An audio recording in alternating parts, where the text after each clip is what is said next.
getting crazy, baby, chill. Don't medicate, just meditate. You waking up now, well, baby, you hella late. Educate, look at what's going on, let it resonate, accelerate.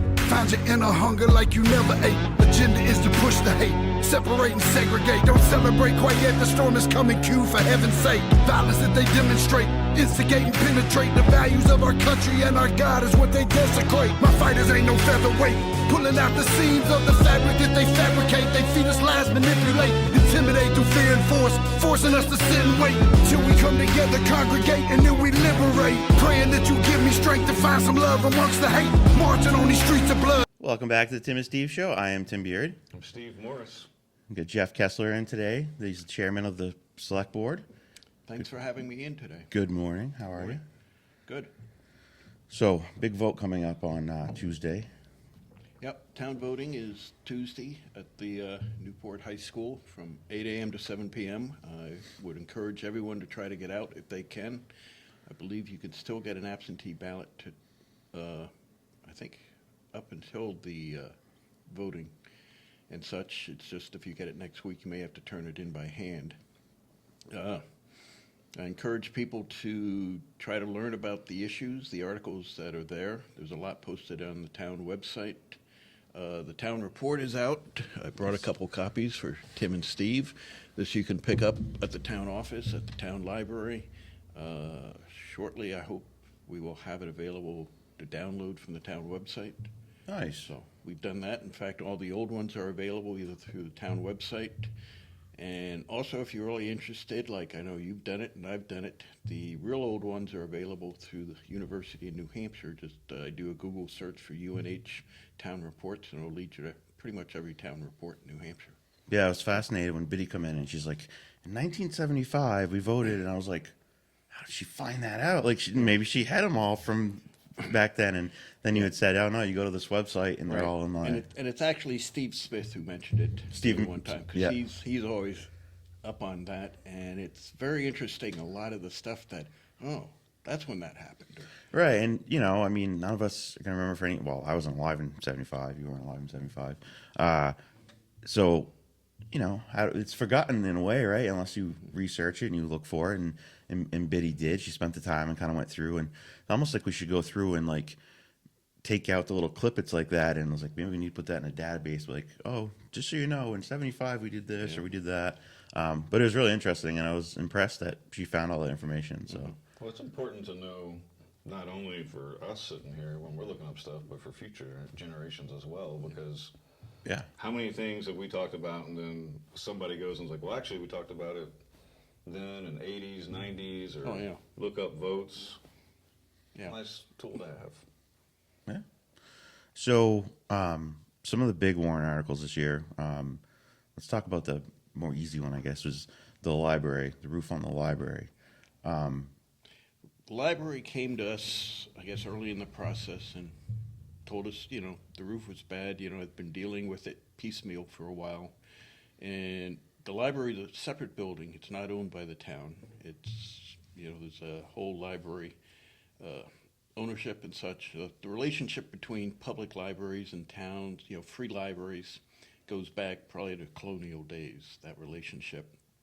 But the town always supports it as part of the budget. This year it's about $360,000 or $70,000, and generally that pays for the salaries for the staff there, is what they use that for. And then they have their own funds, trust funds, fundraising they use to build their collections and all. And also to put a little bit aside and do some work for, you know, minor problems and all. I believe their last big project was rebuilding the front porch a few years ago that was rotting away. And a lot of that, you know, they raised funds for. The roof, I think, is just, the deterioration just accelerated to the point where it became too much to try to deal piecemeal. I mean, so they came to us, they presented what they wanted to do and asked if they could put it on the warrant. And the Board of Selectmen, you know, we could have said, you know, bring it as a petition, but the library is important enough that we feel we should support it as a town. And so we put it on the warrant. You know, we support it on there. You know, some people are concerned. It's like, well, you know, how'd this happen and all, but you know, I can't speak to that. They put a lot of stuff out online. You know, I know they've had comments on What's Up Newport with links to the what's involved and stuff.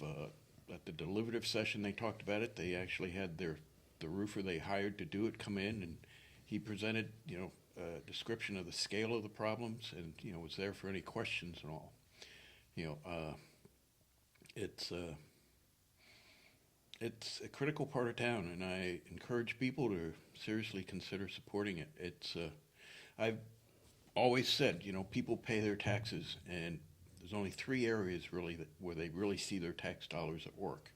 It's either on a piece of pavement on a road, you know, or go through activities at the rec center or going to the library. That's where I feel most people interact with the town, and so it's important. I mean, some other parts that we support, like public safety and all, you know, it's a big part of our budget, but we hope we never have to call them out. So, Right. But we're happy that they're there in case we need them. Yeah, I saw some comments on What's Up Newport. I think it was What's Up Newport, one of the Newport pages, and it was like, you know, complaining like that's a ridiculous amount of money, and then someone's like, it's a slate roof. It's not a normal roof. It's not an asphalt shingle roof or a metal roof. It's a slate roof, and so first of all, then it's a specialty thing, and you know, we're lucky that it still, you know, has a slate roof on it, which is more, you know, original to the building, and it just that's why it costs that much, and you know, costs go up and up and up, and a lot of times people don't understand that. But now it's actually at the point where it's leaking, and they're like covering up books, you know, Right. last week or whatever. And so I feel like it's a crucial thing to pass and get the roof, you know, fixed. Right. I was in there this week and, you know, talked with Justine, you know, about it, and looked at the section of the, you know, the stacks where the books are. It's like, good grief. Those are books under there that I've read or I wanted to get back to read. So. Right. And I think Justine mentioned the last time they did major work on the roof was like in the 80s or so. Well, And I did ask her because back during, I guess, the last investment in the building, they put an HVAC system on the roof. And I asked if the leaks were around that area, and it was not. It was, you know, so the work they did putting the HVAC system up there did not create any leaks from what I'm told. So. that's good. Yeah, that was one of the questions that was asked when the gym floor in the Wheeler gym, was it coming from the, you know, HVAC, because that's a newer thing, and it unfortunately wasn't. But so that's a big one. And that one's what, number 13 or 16? I can't remember. It's like 13, I Yeah, think. I remember in there. turned in their parking lot the other day, and they have a little sign up front. I think it's 13, but Yeah. and obviously each article is labeled. But that one's an Right. important one. Another one that I feel like is a no brainer is the well up by the airport. It's like 83% funded, Right. and this is so we have a secondary water source, but this water source seems to be like a really good water source, a rare one that you don't find very often that has an abundance of water. Right. And Newport's been looking at a well up there for at least a decade or so. There were some test wells done back there, like I said, quite a while ago. They've done some in other parts of town, but in other locations, it's like, well, it's kind of an industrial area. I mean, that's more or less pristine up there. And, you know, all the tests come up very good. I mean, it's amazing how expensive it is to put in a well. I mean, it's a $3.5 million project. We've gotten grants and funding, some through Northern Borders. I think Senator Shaheen has provided funding for that, but we've raised about $3 million of the project. I think there's like $580,000 that the water users are being asked to fund, and it's a bond, so we need 60%, you know, approval rating on that. I think also some of it does require a match. Some of the grants we got do require that, you know, we, you know, contribute some of our own money to it. But it's, you know, north of Corbin Road, just on the other side of the airport up there. What we've learned, we need a 400-foot, you know, radius around it for protection. And some of the land, you know, we actually bought some land from the Ruger estate a couple of years ago when that became available, you know, to provide a protection up there. And, you know, part of that land would be good for a recreational field, so we're trying to work through a deal with the state so that can be used to offset, recreation land that's needed, and their issue is parking. They don't want parking within that radius. So, as it stands right now, you know, Hunter has been working with an engineer to do a sketch to send back to Department of Environmental Services, and it's like, well, we'll list all this parking, but unfortunately, it's across Corbin Road, which you don't want kids crossing Corbin Road, but in order to get this approved at the state level, that's where we have to show the parking. So Yeah, I saw that. The original plan, I liked it. It looked really good, and Yeah. that was a concern that the parking was in the 400-foot well radius, and so it sounds like he just shifted some stuff around and trying to send it back and try to get it approved that way. right, So. it's basically we discontinued Airport Road, going Yes. through there. So we basically would use that more or less as an area to park. And as Hunter was looking at it, in order to keep traffic moving one way, sort of open it up so people come in one way and go out the other. So you're not turning around and having traffic crossing there. So Right. Then obviously, I guess the huge thing this year is the sewer treatment plant. sewer treatment plant, we have been like under, say, notice from the EPA and all for about 15 years on that.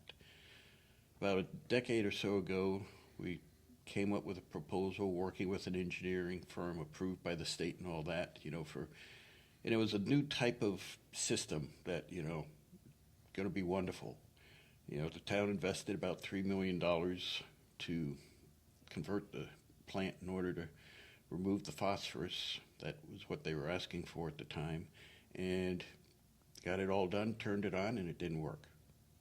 So and then it became a case of, I guess generally at that point you get finger pointing, but we pointed our fingers at the engineer and stuff, which was approved by the state, and this engineering firm is like one of the top 2 engineering firms in the world. They're a big company. They do projects around the world, and so we ended up suing them. It cost probably close to $1 million to get back $3 million. And of course, since the state funded us the money, as soon as the check came in, it's like, I know, it's like, so we kind of spent $1 million to get their $3 million back. Is that what we did? Yeah. But we got the $1 million back, right? I don't think we got our cost back. Really? I'm not sure how it breaks down. Paul Brown can probably tell you, but that still left us having to meet the EPA requirement, and so lots of work, lots of expense for engineers and stuff going forward. The engineering firm we have now is local. This is what they do: wastewater treatment plants. By local I mean they're out of Portsmouth or so. They're not here in town. Right. And this is what they do. The technology proposed for this one is, it's traditional, been done everywhere, no surprises, no, leading edge technology we're likely to fall off or such. And it's as the EPA decides, oh, now you got to do this for that. The proposed configuration is like, okay, the plant's adjustable for that, so that can be adapted. And that's like grown to a $28 million project. And it'd be like times I'd go in to hear about an update, and it's like, price just went up $2 million. And it's like every time, ridiculous. Yeah, every time something, and I get it too. And everyone's like, 28 million seems like a lot of money, and I get it. It is a lot of money, but like for instance, pipe is 3 times the price it was 3 years ago. Right. That's something. And like I'm in sewer business, and obviously municipal is, it's the same as your septic at home, but it handles a lot more water, and obviously it's a lot bigger system. But the problem is, if we don't approve it this year, what will happen is next year, whenever we eventually get to it, it'll be way more money. It's not like next year will be, we can take a chance and maybe it's 20 million. No, next year it'll probably be 30 million, 32 million. And then you guys got like a 1.5% interest rate on the bond. Right. for the 999. Was it 9,999,000? Right. Want to comment on this because you had someone on earlier this week, and I listened to, and they were concerned that this was being rushed on us. There wasn't enough time. You know, we've only had a couple weeks to look at it, I guess, from deliberative session, which is like 5 weeks, I think.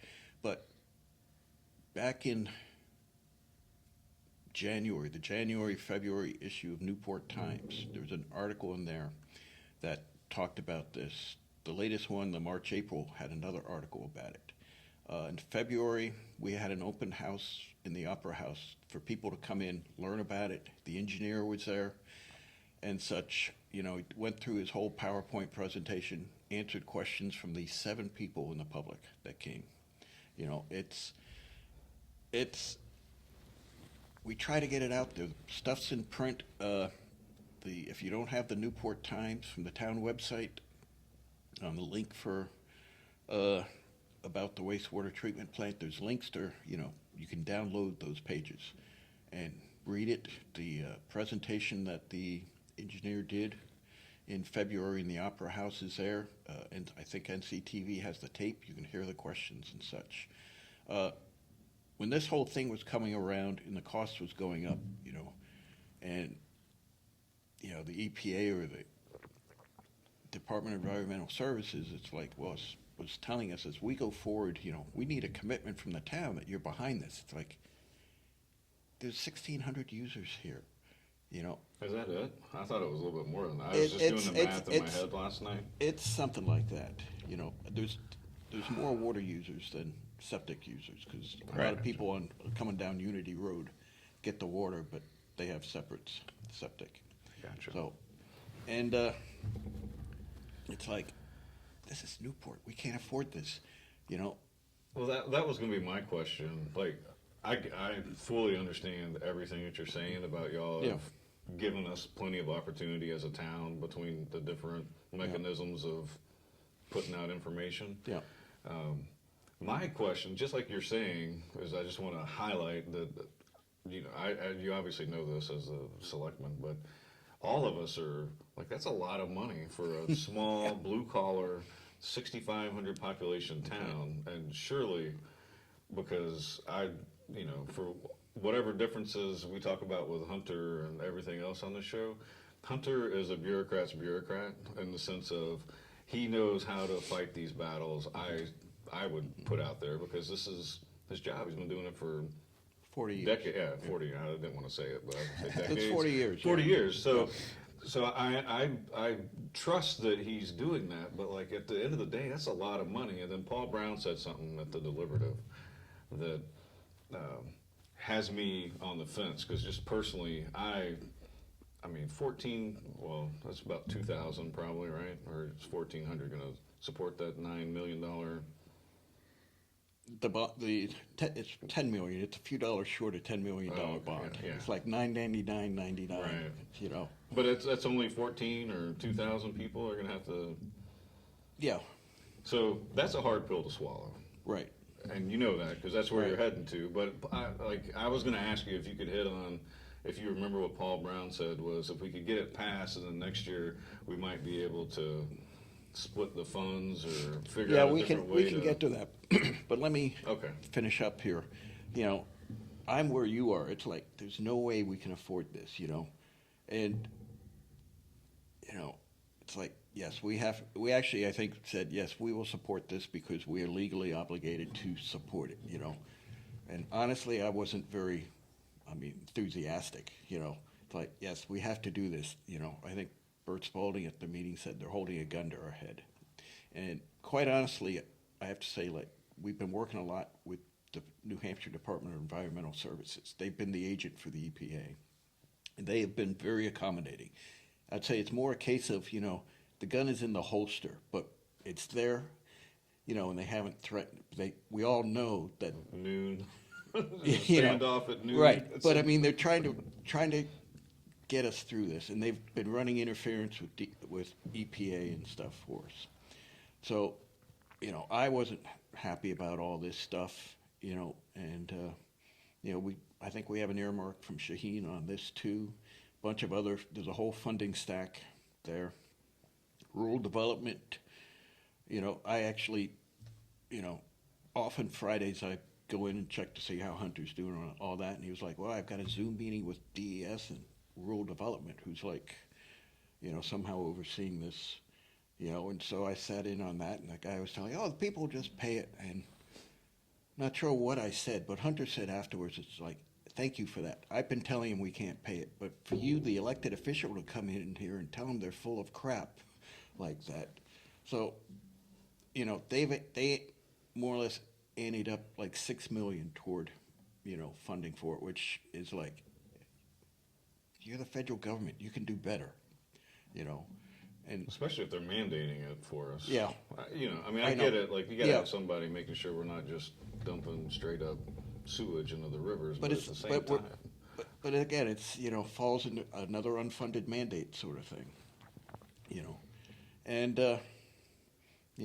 I was sort of like pushing them toward like, you can do 9 or 10, right? You're the big guys, but they came in at 6 or something, and they're all saying, isn't this great? We haven't done anything like that, but really, I just saw in the news this community out west got $20 million, or something. So, and in one hand, Tim, you talk about, these are still tax dollars, and people shouldn't be paying tax dollars. But we're in a unique situation now that the federal government is dumping a lot of money out for infrastructure and other things. And if we weren't it's not like if we don't take it, it goes back to the taxpayers. If some other community Right. somewhere else would get it. So, we're working as fairly diligently to grab as much of this money that's flowing by Newport as we can, because it's not going to be going on for a long time. So anyway, getting back to the cost of this, it's like, okay, we have to basically bond $10 million in round numbers. From the handouts at deliberative session, if we were looking at a 20-year payoff, it's like $500,000 a year in principal for 20 years. And then it starts, I think, $165,000 in interest that first year, and then it drops down. And if we go with a 30-year bond, it's only like $333,000 a year, and the interest is, I think, still starts at $165 or something. But the thing about 30-year bond, you're paying less each year, but you're paying it longer, and over those extra 10 years, you're paying an extra $800,000 in interest. And I've had this argument with some people. They say, well, pay it off shorter, you're not paying that. You're saving money on interest. But it's like, yes, but people maybe can't afford it now. And what's the real value of that money in year 20 to 30? Yeah, $20 million might be like $20. Right. It may The way not be inflation's worth much. going. So that's point. if this passes it, and I think it's important. It's certainly important that it does, because everyone says it's going to cost us more if it doesn't, and we can't run from this forever. The next board will have to look at pretty much, okay, do we want to do 20 years or 30 years? So. Is that what Paul had mentioned at the meeting? Because didn't he say, like, next year we might be able to... Oh, he was just more saying, to- he just meant that the bond repayment doesn't start until 26, so it gives you like 2 years Right. that you could do something. Well, I mean, So, like, if we won the lottery and had a big donor or something. yeah, and if we could find additional grants to offset some of it. And that's a possibility too, that there's a chance that in the next 2 years, maybe some other grants would come out, Yeah. even though it's an approved project that maybe could there's come and help. There's always a possibility, Sure. and such. Well, while we're on the topic, so it kind of marries together, and you may already have plans, but we had questioned the Sunapee Street, like what's, we're getting something out of it, hopefully, right, based on Sununu's, Don't hold your breath on Sunapee Street.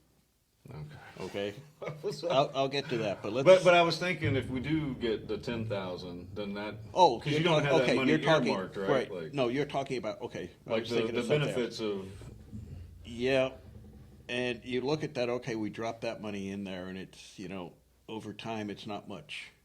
Can we do a better investment with that somewhere else that is a Right. more immediate need? instead of reducing the burden for the sewer users by, Paul could probably figure it out. Okay, so instead of $449,000 every year, it's 430,000. It's like, But I mean, every little bit counts. But Yeah, I'm with you. I but, understand that you have to look at it, but it's Right. also a possibility that you can come into money such as that, Yes, where right. you can reduce the And- burden, because you have already said that Right. it's ridiculous. Diverting to that for a minute, at one point we were looking at, okay, that money comes in, and one project that needs doing is the parking lot at the town office, because that's basically in terrible shape. And to do that, well, both the upper and lower one, and fix the water and drainage there, is $600,000 or $700,000. And actually, we just heard this week that the next round of earmarks, Shaheen is putting forward $717,000 to do those lots. So that means we don't need any money we would get in from our share of the apartment money.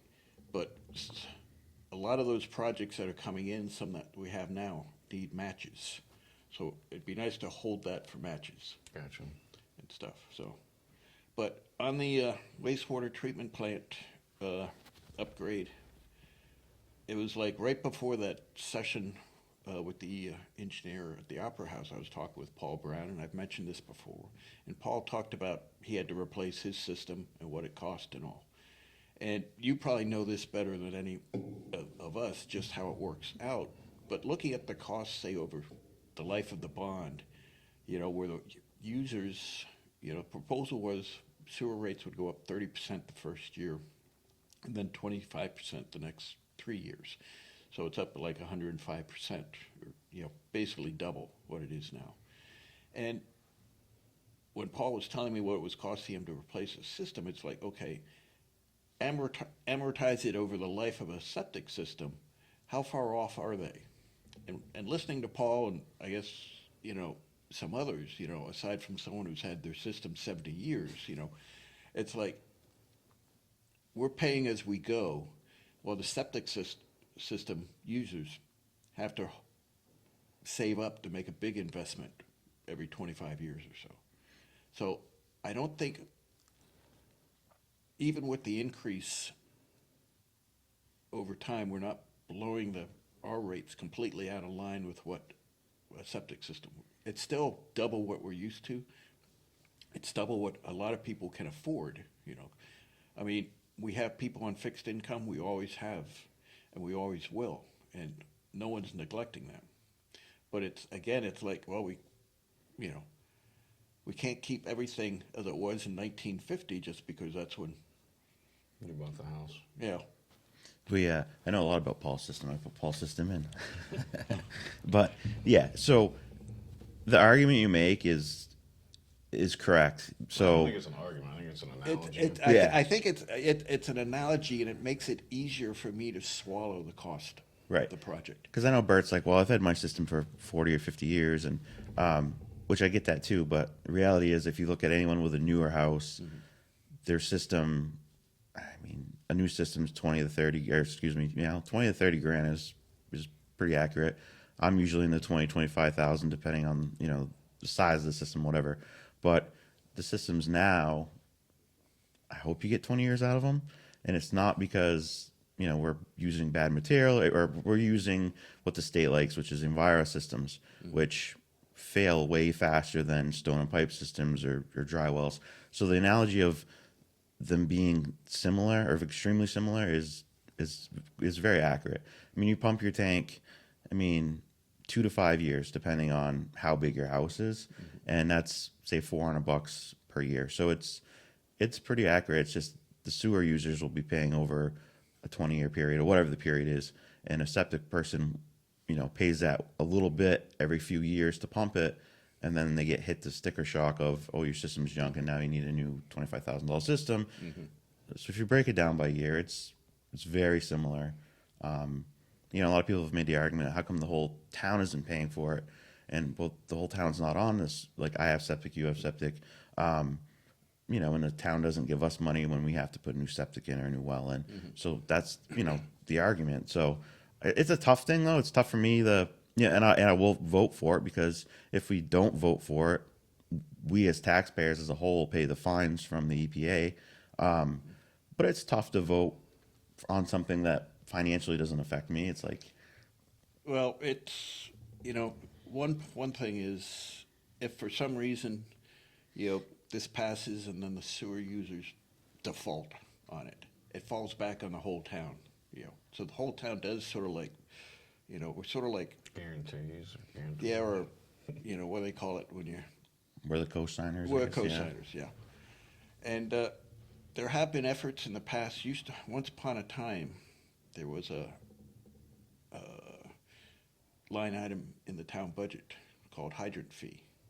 It was like $75,000, and that was literally a charge, I guess, against the water system, for hydrants. But because the water system benefits the entire town and all that stuff. And back, I think it was when Dan O'Neill was here, at one point when, tax rates were high, and they're always high here, it was like, well, let's take that off and we'll save so much. And that was done, but try to get it back on. And there have been cases where it's been proposed to have some of the water system costs paid for in out of the general fund. And that I found looking through an old town report not too long ago. And that failed. I think it was 60% against.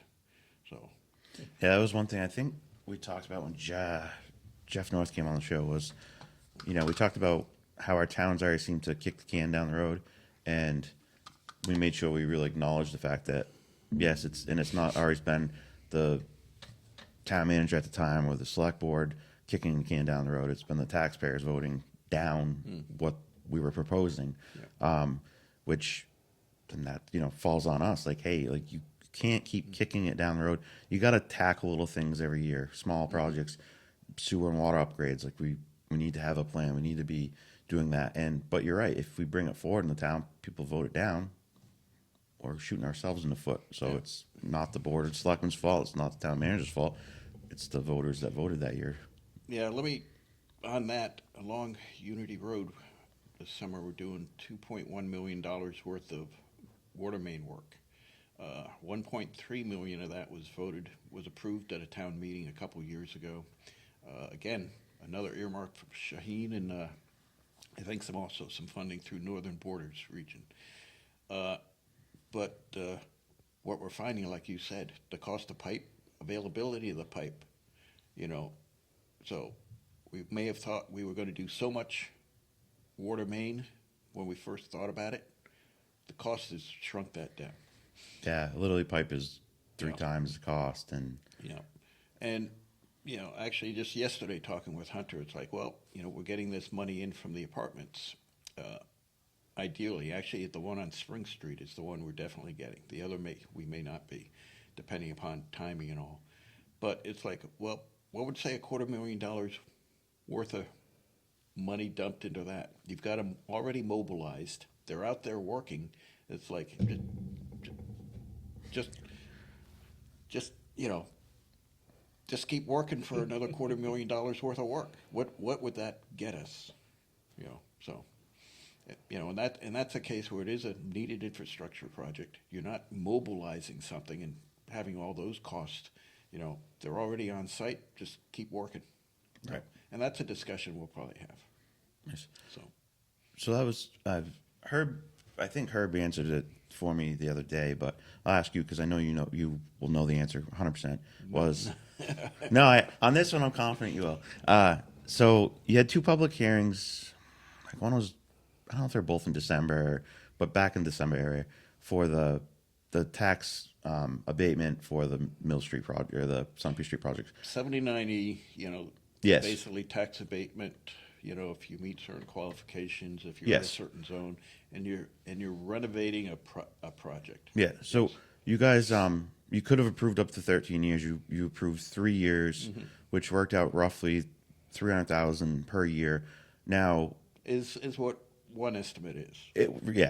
And I've heard a couple different things, but so for just sake of numbers, let's consider it that. Okay.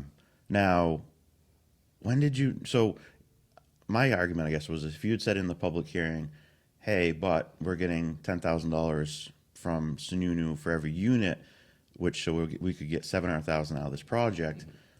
I, for one, would have been like, I never would have said anything about the tax break because, okay, so you're giving them 200,000, and it's really not. That's not really much at all because of the offset. But Herb said he's like, I think that was not public or information we could share or didn't have or something until after the thing had happened. Well, going back even further, when we had them coming in for zoning or such, and I knew that was there because they came out with this program last summer. Yes. But as far as for any zoning issues, my personal feeling and why I didn't bring it up was, any sort of income based upon that should not impact a zoning decision, because a zoning decision is going to outlast that, and so you don't want. Yes. Okay, yeah, they're going to slip us some money, to us. Yes. It probably could have been done during the 79E. I think, those monies aren't a guarantee. There's a lot dependent upon it, and it. Because it's a national program. No. This is Sununu. No, this but is state. I read the article, Right, but okay. it's federal dollars. Right. But so, Yeah, it was 100 million, I think, that Yeah. Sununu got for Right. the whole state for housing. Right, 40 million is for municipalities Okay. and such. And it actually, you read the plan, and the purpose is literally like to grease the wheels. I mean, I probably could have made it easier by saying we're getting this money out and such, but I see you're saying you didn't want it to look like the skids were getting greased.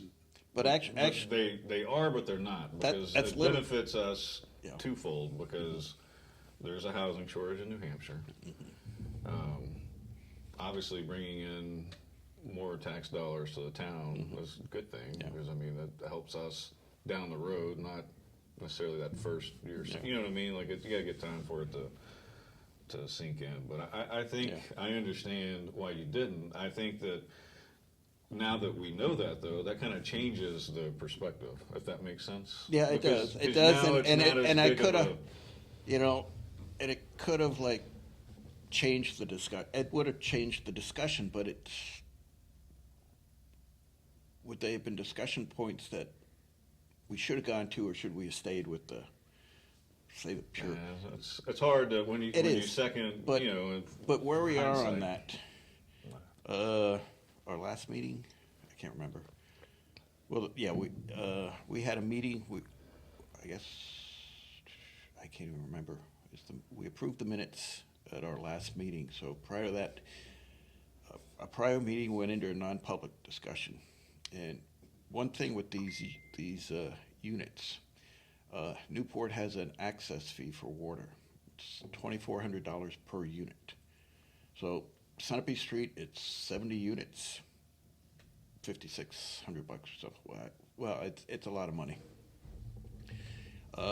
Over here on Spring Street, well, it's still down there, I guess. It's 42 units at $2,400 per unit.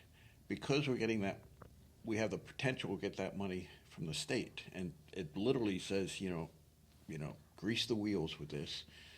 We decided, and then took a vote in public, that we would reduce the $2,400 per unit fee to $1,600 per unit for water hookup, provided they met all the requirements and we got the funds from the state, $10,000 per unit. Hunter actually notified the state that we were going to do that, and they were like, "Really? That's great," and stuff. We're going to push you to the front of the list. And literally this week they sent him the paperwork. Complete this paperwork, because I guess Spring Street has all their permits in. They're much further along than Sunapee Street. And actually, Sunapee Street, they're waiting for the actual transfer of the property, ownership transfer, before they can do anything. So they sent the paperwork in. It's like, "Oh, can you turn this around in 2 days?" It's like, Sure. for $420,000. Yes, well, we can put in a little overtime on this. Yeah, it seems like the state's probably kind of in a predicament where they need to see results with that money from, I'm sure the feds want to see Yeah. show us the results. So, no, it's great because jumps you that front. It's and they were on it. Again, I walked in there and yeah, we're working on this. And it was a case. Hunter calls back to the guy at the state. It's like, oh yeah, we got this form from you. We sent this out this morning. You got it back, and because there was a question on something, it's like, oh yeah, we haven't gotten that one out yet, but we'll get that out tomorrow morning. And it's like, well, we'll get that back tomorrow afternoon because it was like, we need this stuff by the 8th or something, and such. So that's good. So what are we going to do with all that money? Does that go back towards for the hookups? Does that go back towards the water and sewer fund? Well, the $1,600 per unit that's coming in for Spring Street right now and such, and if they either $2,400 or $1,600 for Sunapee Street, that goes back to the water fund. So yeah, that's water fund money. So that will go to the water fund, which can help Right. pay for the well, pay for more water work and stuff. Yeah, that's water fund money. So that's good. So this is income generating for federal, for government work anyway. It's income generating, right? Like income in the sense of you're going to have money that you're going to receive that you can put towards other stuff. Oh yeah, it'll go toward, the fees from the water hookup goes to the water fund. The state has no restrictions on how we utilize the $10,000 per unit, such. And as I said, at this point, we've got some projects coming up, or in the pipeline that will probably require like 20% matches. So, Use their own money to match against something else. yeah. And what else was I going to say on that? So anyway, Spring Street is pretty much a given. They're at the point, so we're going to get the funding. Another thing we do, because this also has to go to governor and council and such, and we also have our application for $1 million through the community center fund. They set aside $20 million to support community centers there, and communities get up to $1 million, and that's coming forward to governor and council. So, what Hunter does, he sends the applications in, and then he calls up Cindy Warmington, our executive counselor, and says, keep an eye out on this because this is coming. Because it's interesting. I ran into Cindy at Mount Sunapee had a ski event or awards ceremony a month or so ago, and I ran into her there, and she said, "Have you got your application in yet?" "What application?" "For the community center stuff." "Is that out yet?" "Oh, it went out yesterday." We will get right on that, but no, it's this was like Saturday night. It's like, no, it's not in yet. So Hunter is good about keeping her abreast. Also, Joe Kenny, our former executive counselor, whose district got shifted around to the east, we also he looks out. He still looks out for Newport, and I actually saw him that night too, and he's aware of it. So Newport's fortunate, that we have 2 of the 5 executive counselors that know what we're doing here in Newport, appreciate what we're doing, and are supportive, before the governor and such. No, that's good. Like, and I know people do talk about that. Like, the only thing that gets me when people talk about grant money is oftentimes when it's talked about, it's looked at like it's free money, and so we can spend it like it's free money. And that's the only thing I don't like, because it's like, no, it's still our taxpayer money. Now, should we pass over it? No, that'd be dumb, because if we either way, it's coming out of our taxes. Well, it's not just our taxes, but the country's the whole taxes. Exactly. So if you don't I take have an it, issue with that, just personally. You know what I mean? Like, not anything to do with the 3 of us and any decisions we're making. That's a national. oh no, we've talked about this many times. Like, I nationally, we shouldn't be, because we're so in debt. because we're so in debt. But as so a it's town, we would be dumb not to take it. Right. Preparing I mean, ourselves. the money is out there. Whatever we feel about Congress should not have let this money go, it's out there. The federal government does not know how to take money back.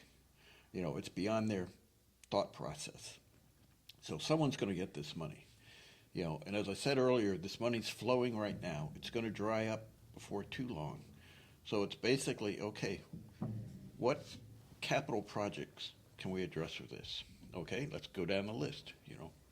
And I think we should get as much done as possible. And that's what because I don't think that the government, our federal government, can keep giving us no, they're not. this amounts They're of not. money. There's because no way they're not. It's going to have to end eventually. So while we have it, Yeah. you know, I that's, mean, that's we're- why I'm like on the fence with the sewer thing. Because if we get it now, that's at least 30, 50 years, hopefully, of maintained. We're locked in at a 1.5% interest rate for that whole time. Right. Which, But I'm saying that it'll last long, and so Yeah. that if, God forbid, something, you know, the this government decides that they need to be fiscally conservative and stop giving out more money than they're bringing in, we're set up for success in our small town.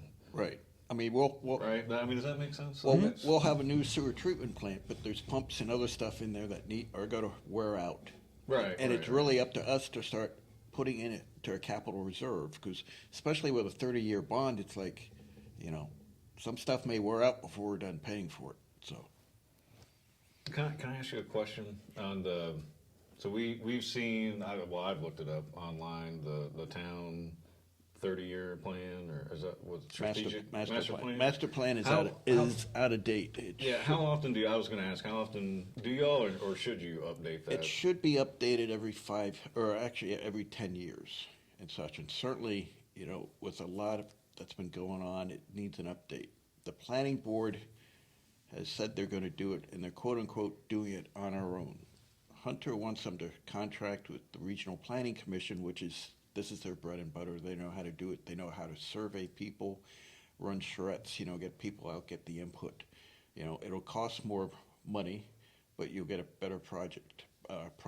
But the planning board is, from what I hear, is like, no, we can do it on our own. And I think it'll be a case of we get what we pay for.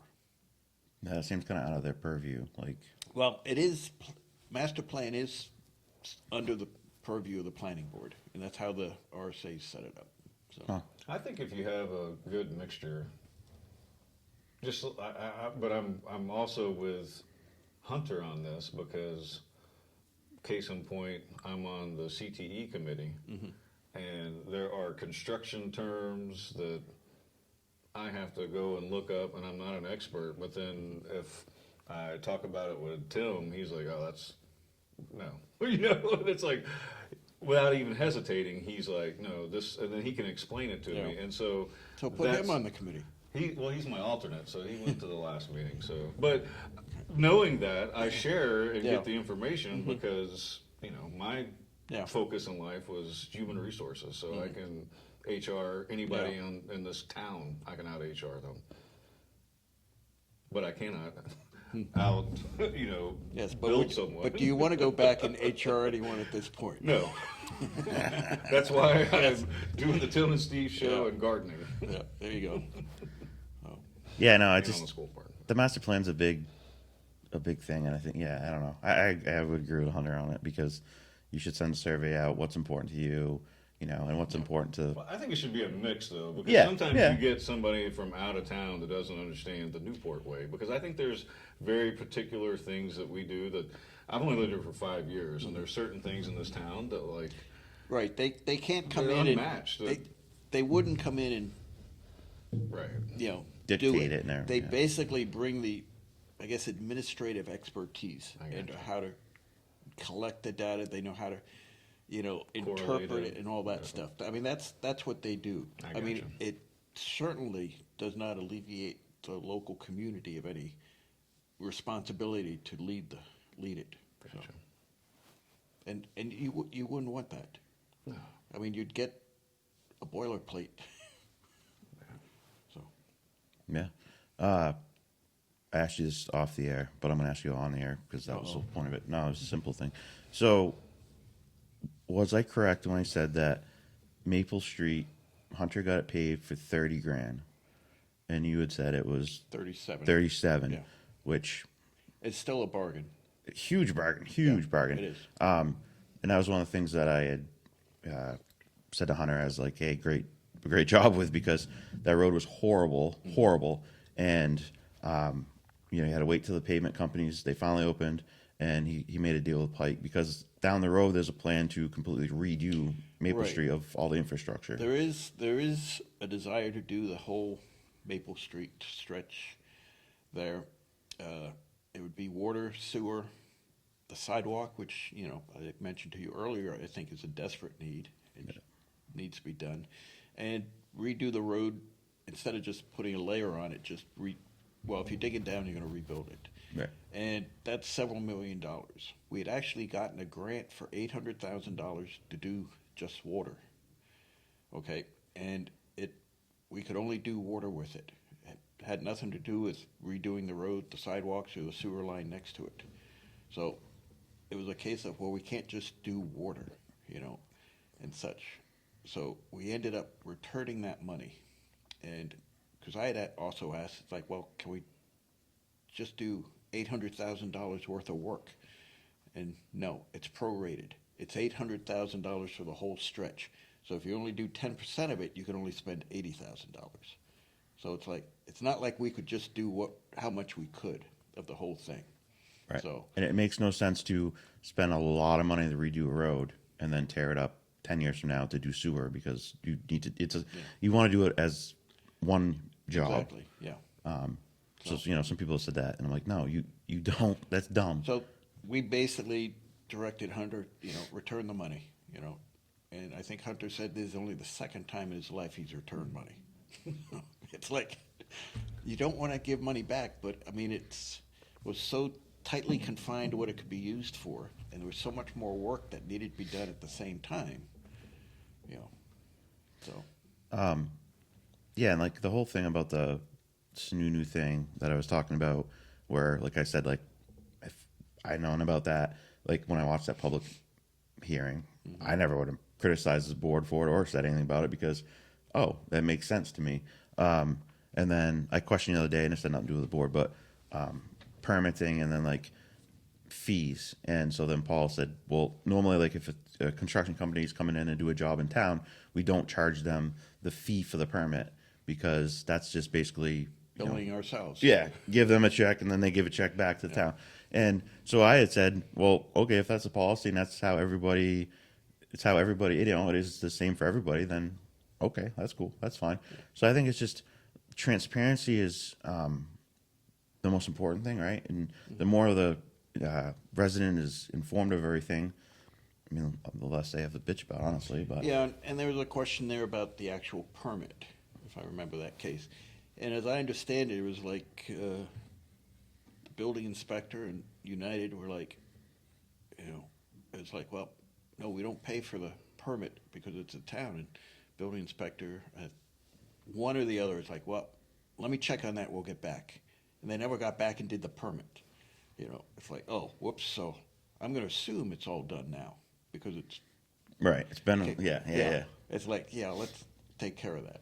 So Yeah, and that's like that. And Paul explained it to me, and I mean, Paul's always great. Anyways, if I send him a 91A request or if I ask him a question, he's a wealth of information too. He's been here forever, and oftentimes it's just a simple thing. It's not everything isn't nefarious, and there's something up. It's just some things don't get done. And for me, like now I know. Okay, so you guys don't charge a permit fee for construction companies doing work for town projects. Okay, right. No problem. I mean, if you Makes look sense. at, like, for the community center and all the sheets there listing the cost of that, you know, I think in permit fees, it's always been zero.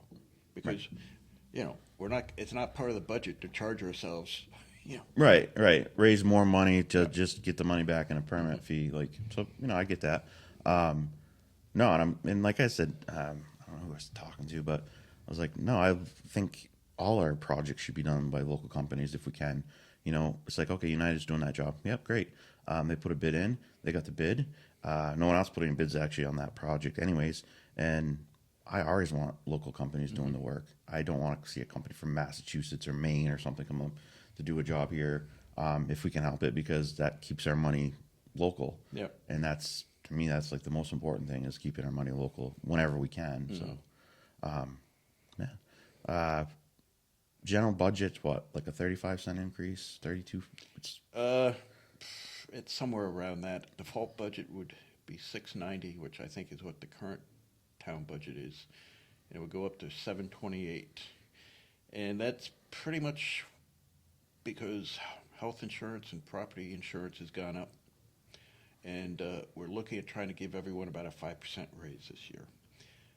There's also a separate article in there to adjust the contract with Public Works, to basically give them an increase, because their contract 3 years ago was, I think, 1.5%, 1.75%, and which is just, nothing now. I mean, you're losing money.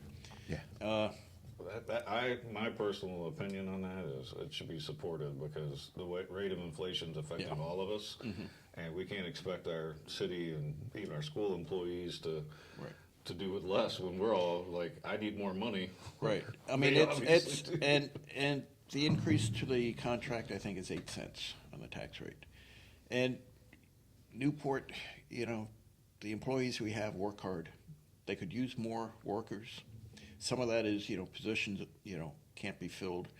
And, it'd be nice to be able to say, well, let's try to get more workers. But Well, it's amazing that when you go back and you look at the history of things, like we had way more teachers and bus drivers Oh, yeah. 10 years ago, 12 Yeah. years ago, and now it's like we don't have enough money to hire the right amount of teachers that we need, yeah, along with everything else. So I'm yeah, and face and the same thing over at the yeah, board. I mean, it is, man, it's like the education, the opportunities, the electives in the schools are just, don't have the staff or the resources to provide them.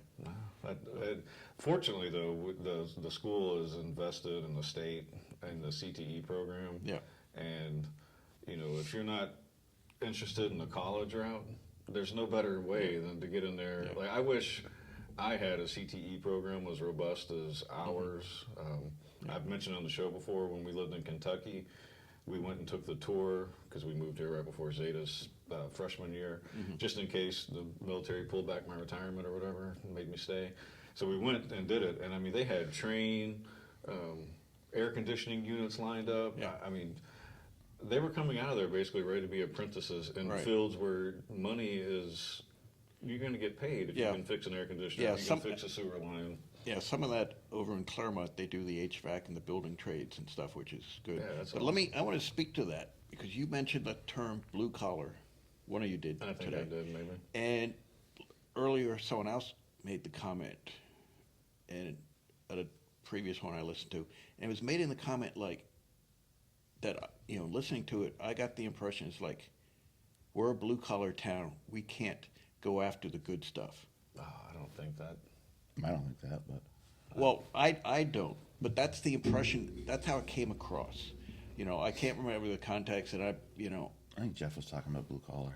I don't think. it was Jeff, Yeah. and I mentioned it to Heidi last night when I saw her, and she said, "Well, Jeff wouldn't do that," but it's like the way it came across. It's like we have to set limits because we're blue collar, and the CTE program. I mean, what is blue collar today? We don't have the old like shoe factory and stuff. Back in the Right. days when Newport, surrounding communities like Sunapee and New London, it's like Newport's just a mill town. We're not that anymore. I mean, we're a bedroom community for the Upper Valley. We have RDS. We have Ruger. One thing I have to say, if you want to see just how, middle class these companies, these quote unquote trades companies are, do a parking lot survey. What kind of vehicles are in the parking lot? That's true. This is a middle class. These are middle class opportunities here, and such. I mean, if you want to talk, blue collar, it's like, look at the salary for a starting teacher compared to what some of these people coming out of the CTE program can make. So it's really the beginning teachers that are struggling and such, and great that they're committed to the profession and such. It's interesting hearing you say it like this, because you sound like us talking to the previous superintendent when he was saying that poverty is the reason why our scores are so low. You know I mean, what I mean? Like, we have poverty, no, but I got it, but no, that can never be But it's an a- excuse. right, and I think You that's know, what you're saying is No, it's not an excuse, and our kids are better than that. Our kids have always been better. I mean, we have great kids here, Oh, I 100% Yeah. agree. and some of them come to school and thrive, and they have tough home lives and stuff, and and a lot of times, some people will say, well, why do we spend so much on athletics? Well, for some of the kids, that's what gets them out there. So Exactly. And that was the kind of thing that with the rec center is, and I kind of learned this over, say, the last year is like, so I was, well, all right, we'll go back to this. So like in the school, we spend a lot of money on like counseling, right? And I'm like, part of me is like, that isn't public education. Like teach them to read, teach them to write, teach them whatever. But then I just changed on all that because I'm like, wait a minute. Either way, we're going to pay for this. So if you can get them here and you're spending money here and you can better their lives, then you just saved yourself money if they go down the wrong path. Right. And then you're paying because they're hooked on drugs and they're stealing or whatever else. So no matter what a society, we pay for everything. So we have to be like, hey, okay, do we need a new rec center? Well, yeah, it's old and we want to keep kids off the streets and we want to give them more activities they can do that are positive. Then they can go down that path of, drugs because it's a serious issue in our community, our state, our country, or, the whole thing. Obviously, Newport's no different than any other town. And so we need to prevent kids the best we can from going down that path. So, yeah, we do have to, Chief Lee said, yeah, if you could hire an actual, was it psychiatrist or a counselor, a full clinical And there's some clinician and things- counselor or whatever. And Donna's been working really hard, and I think even this week she may be briefing some more kind of along the same, like finding these programs that come in and help alleviate some of these behaviors earlier on. And I think it's going to be maybe grant money or federally funded, I think. Hopefully. let me say this about school grant money, and I've seen this when I was on the board, and it always seems to repeat itself. School gets a grant. It's like, we got a grant, we can hire this person for this job. It's a 3-year grant. 3 years later, it's like, oh, we're letting that person go because the grant ran out. It's like, why would, there's never any like, okay, we have to start setting aside money. So if this is a person worth getting the grant and benefiting the school, we have to build it into our budget. And it seems, that's the part that always gets forgotten. Right, and that happened recently because with the ESSER funds, I think we're going to lose a couple of high school teachers because, and this was previous to us and with Ms. Magoon, but they had put it under grant funds, and so just like you mentioned, it's still going on, and we're like, now we got to find out because we don't want to lose those teachers. Right. Every teacher is critical. At this But you got point. to start planning for that before the end of the 3 years. Right. And it's hard, just like because every dollar counts, and it's a stressful. And I think a lot of people that haven't set up on those boards understand that you're making a decision sometimes that like your guts, like, man, this is gonna hurt, but like in the grand scheme of things, we got to make this decision. Yeah, I mean, And what you need to do, you need to then explain to the people at deliberative session or whatever. We had a grant, provided this position. These are the results. We want to keep that momentum going forward. So we want you to invest in that because we do have the results. Yeah, it's tough. It's a tough job to I try to make everybody happy and Yeah. your own internal sense of justice. Right.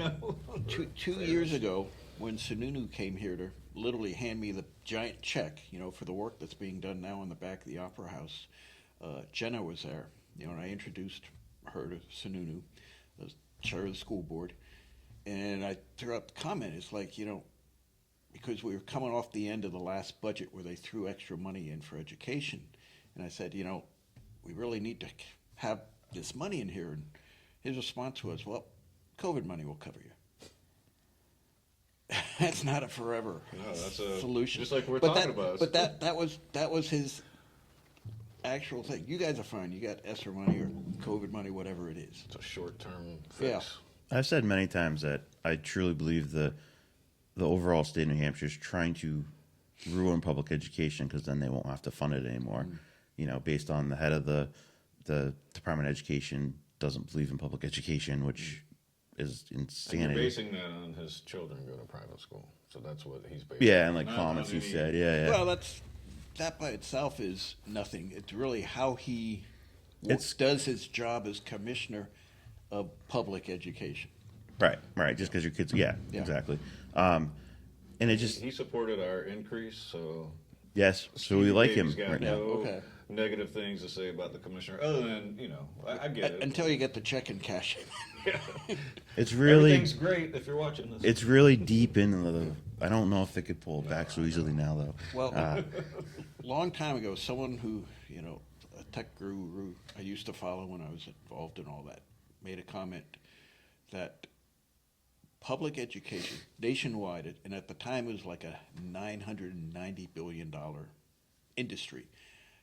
Public education, where the money gets raised by taxes, passed to the public school district, was the last big pot of money that wasn't having a profit made on it. From the corporate point, I mean, health insurance now is a for-profit business, but it's like public education is like the last goal, the last pot sitting out there, it's like, got to make a profit on that, and so, I think there is this mindset, a lot of this privatization and stuff, and these, for-profit companies, and schooling, buy this canned thing. It's trying to make a profit off of the education of our children. Yeah, So- yeah. We're seeing more and more of, unfortunately. Yeah, and I think the casino thing has been for 20 years now. They've been talking about, which now it's too late because pretty much everyone has a casino around us. So because that would have helped education, and I just want to know where the lottery money goes in every state. Because in Texas 30 years ago, New Hampshire's goes to You're- education, right? All of it. Yeah. That's the lottery. but We're you gonna look, give you so they much money. mention this quote unquote big numbers, like what's education cost in the state? That's like a drop in the bucket. It is. It's crazy. The amount it cost, and then and I thought about this too. I was like, well, what would happen? Say today the state said, "Hey, we're going to give you an extra $5,000 per kid," and I'm like, our budget wouldn't go down though, because we're short now what we need really to, what I'm saying? So I was like, how could that? Even if that would help us though. it would help, but it could shift the tax burden. right. Hopefully, it could do But- something with it. It's because we're looking at 20,000 a kid at this point. Roughly, right? And then I don't. You can send your kids to monastery for what, 8,700 or something a year, but the difference is we pay into the retirement system. Like there's so many things and we're mandated so many things. The lead thing was just the big new thing, right? So you were allowed up to 15 parts per billion. Now it's 5. Yet on the municipality side, they didn't change the rule. So in theory, and now lead isn't natural to water coming out of the ground; it's from pipes. But so in theory, you could provide the school with 15 parts per billion, but now the school has to drop it to 5, so they'd have to filter it. But then the same child could go home and drink from their tap water that they get from the town at 50. And like, this mandate makes no sense. Or And they could be homeschooled. exactly. Yeah. So we're gonna go test all the homeschool. No, they don't care. So some of the mandates that happen, and that's the thing I try. You're starting to think. Well, you're showing your critical thinking. I know. Is this a You're state? getting This you in is a trouble. state mandate or federal mandate? State. State. I think it's state. I'm pretty sure it's state. Now it comes with a 50% match grant, but I'm like, okay, but if we have to drop $500,000 into this, that's still 250,000 that. Yeah, no one has that laying around. No. So And that's the kind of stuff that I'm sure you get on the town that we get at the school. That like some random something gets passed, and you're like, well, where do we come up with however much money it's going to cost to fix this when this budget was passed last year? Yeah. But you guys are different than us because you can kind of carry over Right, we the can- balance, whereas we Yeah, but right now the state can't. expects us to have a certain percentage in Right. reserve, and part of that is because we have to pay the tax obligations and such, for the school and such. So and then collect it twice a year back. So we have to be able to have a little bit to carry that. So, and Or as we don't at the school though. Like at this point, I know. think we have maybe next year to vote to do that so that we could carry over some. and yeah, then- but the taxpayers would have to approve right, it. Yeah. like we're that's come up before and it's never passed. we heard. We know who fights against that. Yeah, it's a shame there. It is. It's tough because if you could carry some over, you could ease the tax burden for the next year potentially. which or is at the least way. develop your plan. Yes. It gives you a little bit of leeway instead of like every budget briefing. It seems like because Dr. Scott, when he talked to us, said, or was I don't know if it was at the where it was, but he was like, "There's a finite number of taxes that we can ask our town for, and at a certain point in the next few years, we may be reaching that. Just like like the Overall, yeah. point of no return. Whereas all of our, there's no money left for going out to Dad's and getting a root beer float. There's a Dad's around here. Yeah, you never been there? Oh yeah, out on yeah. Okay. I mean, yeah. Okay, I've been out there for the hot dogs and stuff. So They got really good root beer floats. do they? Okay. It's almost like And their fish and chips pretty good. so. Can the town? Here's a question you may not even know the answer, and then some people think this is stupid, but so could the town like own a business to generate money, or is that against the governance? It's like the town of Newport should open a Five Guys that they own, and then the profits would go into the tax base, and that could help Yeah, us. my understanding of restaurants are they tend to fail fairly. Yeah, it'd be worth a shot, but no, it's tough because you only have so much tax revenue, and and here's the thing: like people talk about, okay, Newport, yep, and then you got a place like Lebanon. Well, the amount of tax revenue Lebanon has because of commercial property is huge, and it's not going anywhere, right? So, like Sunapee has the lake, right? That's their big advantage.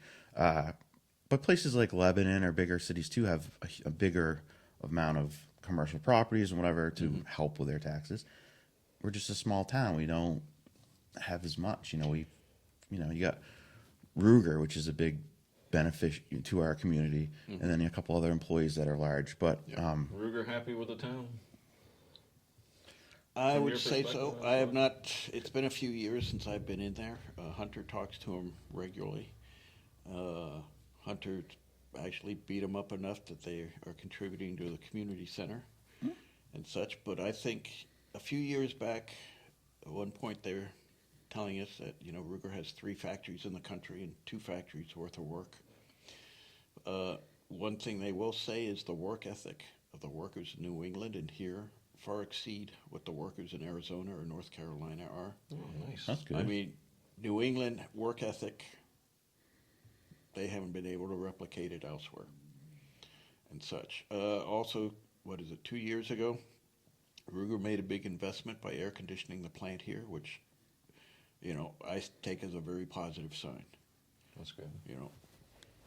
I know before that, back when we were doing getting the town on solar, Hunter was up there talking with them. The local management was enthusiastic about the savings from going solar, but they had to run it past, corporate management in Connecticut, which, it's too long a payoff. I mean, Ruger is a cash company. They don't have any debt and stuff. So when they make an investment, it's, They want to see immediate results. well, I don't know. I mean, but they That are makes sense. integral to this community. They're a good asset to have. I think in the last 4 or 5 years, they've become a more visible partner. They're out on the common. They participate in things and such. So they're becoming more of a presence. Positive community neighbor. That's good. So,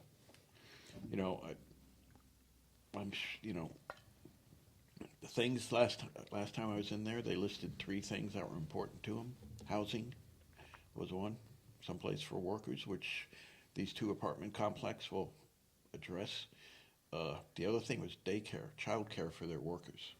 And the other thing was having, as they said it at the time, an employees who know how to quit, which basically means a work ethic. I'm assuming that meant, someone comes to work, it's like, I can't take this, lunch, I'm not coming back. Quiet quitting or And whatever they call it. and that, I don't know what, That's a new thing. yeah, I know, it's, What's on the? that sounds to me more like, you're just sitting there and not doing your work. Oh, okay. It's the way I see quiet quitting. It's like, if you're going to quit, Right. But, no, when these, I don't know, weird terms we're dealing with now. But I think the CT Center can play an integral role in helping Ruger provide that train of employees and such. So the housing thing, I just want to touch on this again. So now we have Spring Street, which was either 42 or 43 units. 42 from what I understand. 42, okay. Then it was 70 at the mill. So it's 112, obviously, between the two. Spring Street is under construction currently, and I know as of last meeting, I'm assuming that, like you said, as soon as the real estate transfer goes through, that they'll start on the mill building. And then you actually went at the last zoning board meeting, but apparently the company that currently owns the mill has the other one on Cross Street that went to zoning for approval for 30 units or something like Cross and Canal or whatever. So that other piece of property, apparently they went back to zoning or planning rather, and now they want to put 2 buildings up, which goes from like 30 units to 55 units or whatever. And they wanted us to extend the variance or the time frame exception. for Yeah. Yeah. And I don't remember what we voted on.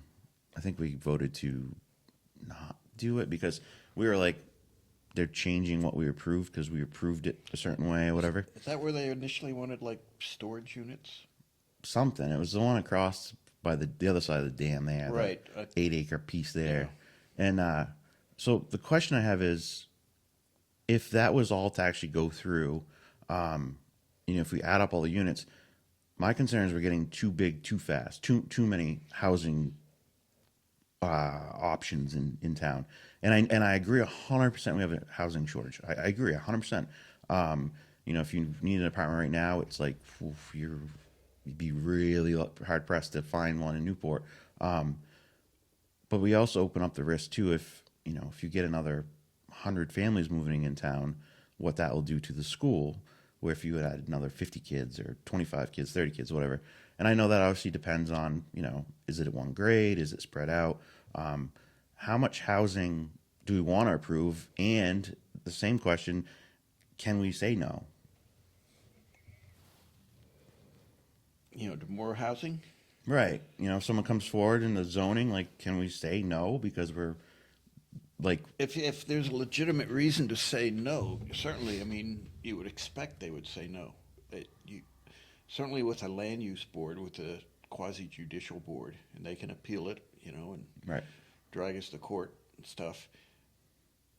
I would say if the board does say no, there would be a valid reason to say no, not just that, we don't want apartment dwellers in town. And on that same note, the 2 units going in Spring Street and Sunapee Street, they're what's called workforce housing. Right. And you sort of got off on this, we're going to have migrants bust in here and all that. Oh, that's slippery slope, worst case scenario. Well, you got to think worst case scenario. Well, you got to plan for it. Some migrants might be good for some of the employers that need them, and generally, but anyway, workforce housing, as I understand it, and after that last session here, I went because a couple years ago, the first time they were looking at apartments for Sunapee Street in the mill, the people doing it wanted the Board of Selectmen to support a community development block grant they were applying for through the county. And we were concerned about, well, this is Section 8 housing, low income, do we want this? And they actually provided us a lot of detail and stuff, the actual deed and stuff. Workforce housing, and I got to find this because it's back like 3 or 4 years ago, especially when you're using federal tax credits, to provide part of your funding stack. And they're getting, I think Sunapee Street's getting like $3 million from the $60 million of the SNUNU funds. You have certain requirements that you design it to meet a certain, and I think they're going for 60% of average medium income for the area. And there's tables put out, you can see what that is for Sullivan County, and your tenants have to meet at least that, which would be like starting teachers and such. And at the time they were saying, it's basically a 99-year commitment through the feds because this is all federal tax credits and stuff. The property has to have so much in, I guess, escrow, whatever, to handle upkeep and all. The property has to be maintained in a certain condition. The tenants annually have to prove that they're still making a certain amount of income to justify living there. I think we actually asked it of the person buying here, but especially the previous people that were trying to develop it, it was like they said we're not even qualified to manage it. You have to like qualify to be able to manage these properties. So it's exactly what you want coming in. The properties have to be maintained a certain, level. The tenants have to have an income level of a certain Who enforces that? the state and the feds. I think it's through the housing authority. Yeah. I mean, I'm not against workforce housing because I think workforce housing is great for, say, if you have a single parent that can't afford a $1,200 a month apartment, it's subsidized, so it's not as much money, so based on their income or whatever. And the only thing that got me was the parking thing was the only thing, and this was a zoning thing, was town requires 2 spots per unit, and they wanted less, and then we settled for like 1.57 per unit, which on Spring Street we settled for 1.69, so they're relatively close. My concern was, if it's workforce housing, these people have to have, if they're going to work, they have to have a vehicle, and most likely any unit would have 2 people, and not ours, of course, but so we're trying to balance that, and I think we come up with a pretty fair, compromise on the parking. But that was my only concern was, wait, these people have to have cars. And the thing is, it's two spots per unit. It doesn't make a difference whether it's a studio or a 2-bedroom or 3-bedroom. So, right? Yeah, and I wasn't at that meeting, so I think Herb filled in for me there. Yeah, no, I mean, we agreed on what he did before, and he actually came to us. He asked for way less, but he actually came with a plan that had 110 on it or something like that. Mm-hmm. So I did appreciate that he, and then their spots are 20 by 10, and that's what we asked for. Yeah, well, it is, and then this is all planning. This wasn't on us on zoning. Oh. So remember when the planning board approved the plan for Spring Street? It was written on the plan 18 by 9, mm-hmm. and we re-looked at it and we're like, well, we don't plan signed off on it, so leave it be. So in theory, if he had to, he could gain more spots if those spots were to shrink. Yeah. Because I think some conversation was coming up too that most of the town itself's out of compliance with the size of it, mm-hmm. and is the 10 by 20 still accurate to today, like really what we need, or is it oversized? Because there's a lot of smaller cars and whatever. So there's a lot of bigger trucks too. But there is a lot of bigger trucks, exactly.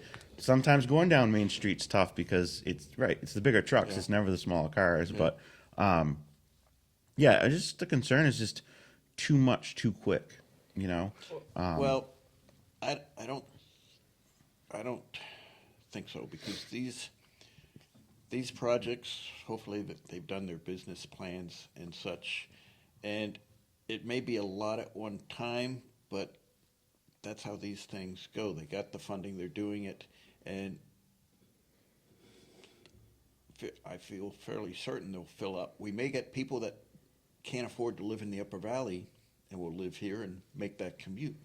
I do it. It's not a bad drive, 35 minutes, I'm there. Right. Come back, and some days it's like, certainly it's snowing. It's like, well, there's nothing urgent going on. I'm not going in today. I don't get paid, but it's like, I don't need to go in. Right. So, also, New Hampshire Housing this week came out with a new study.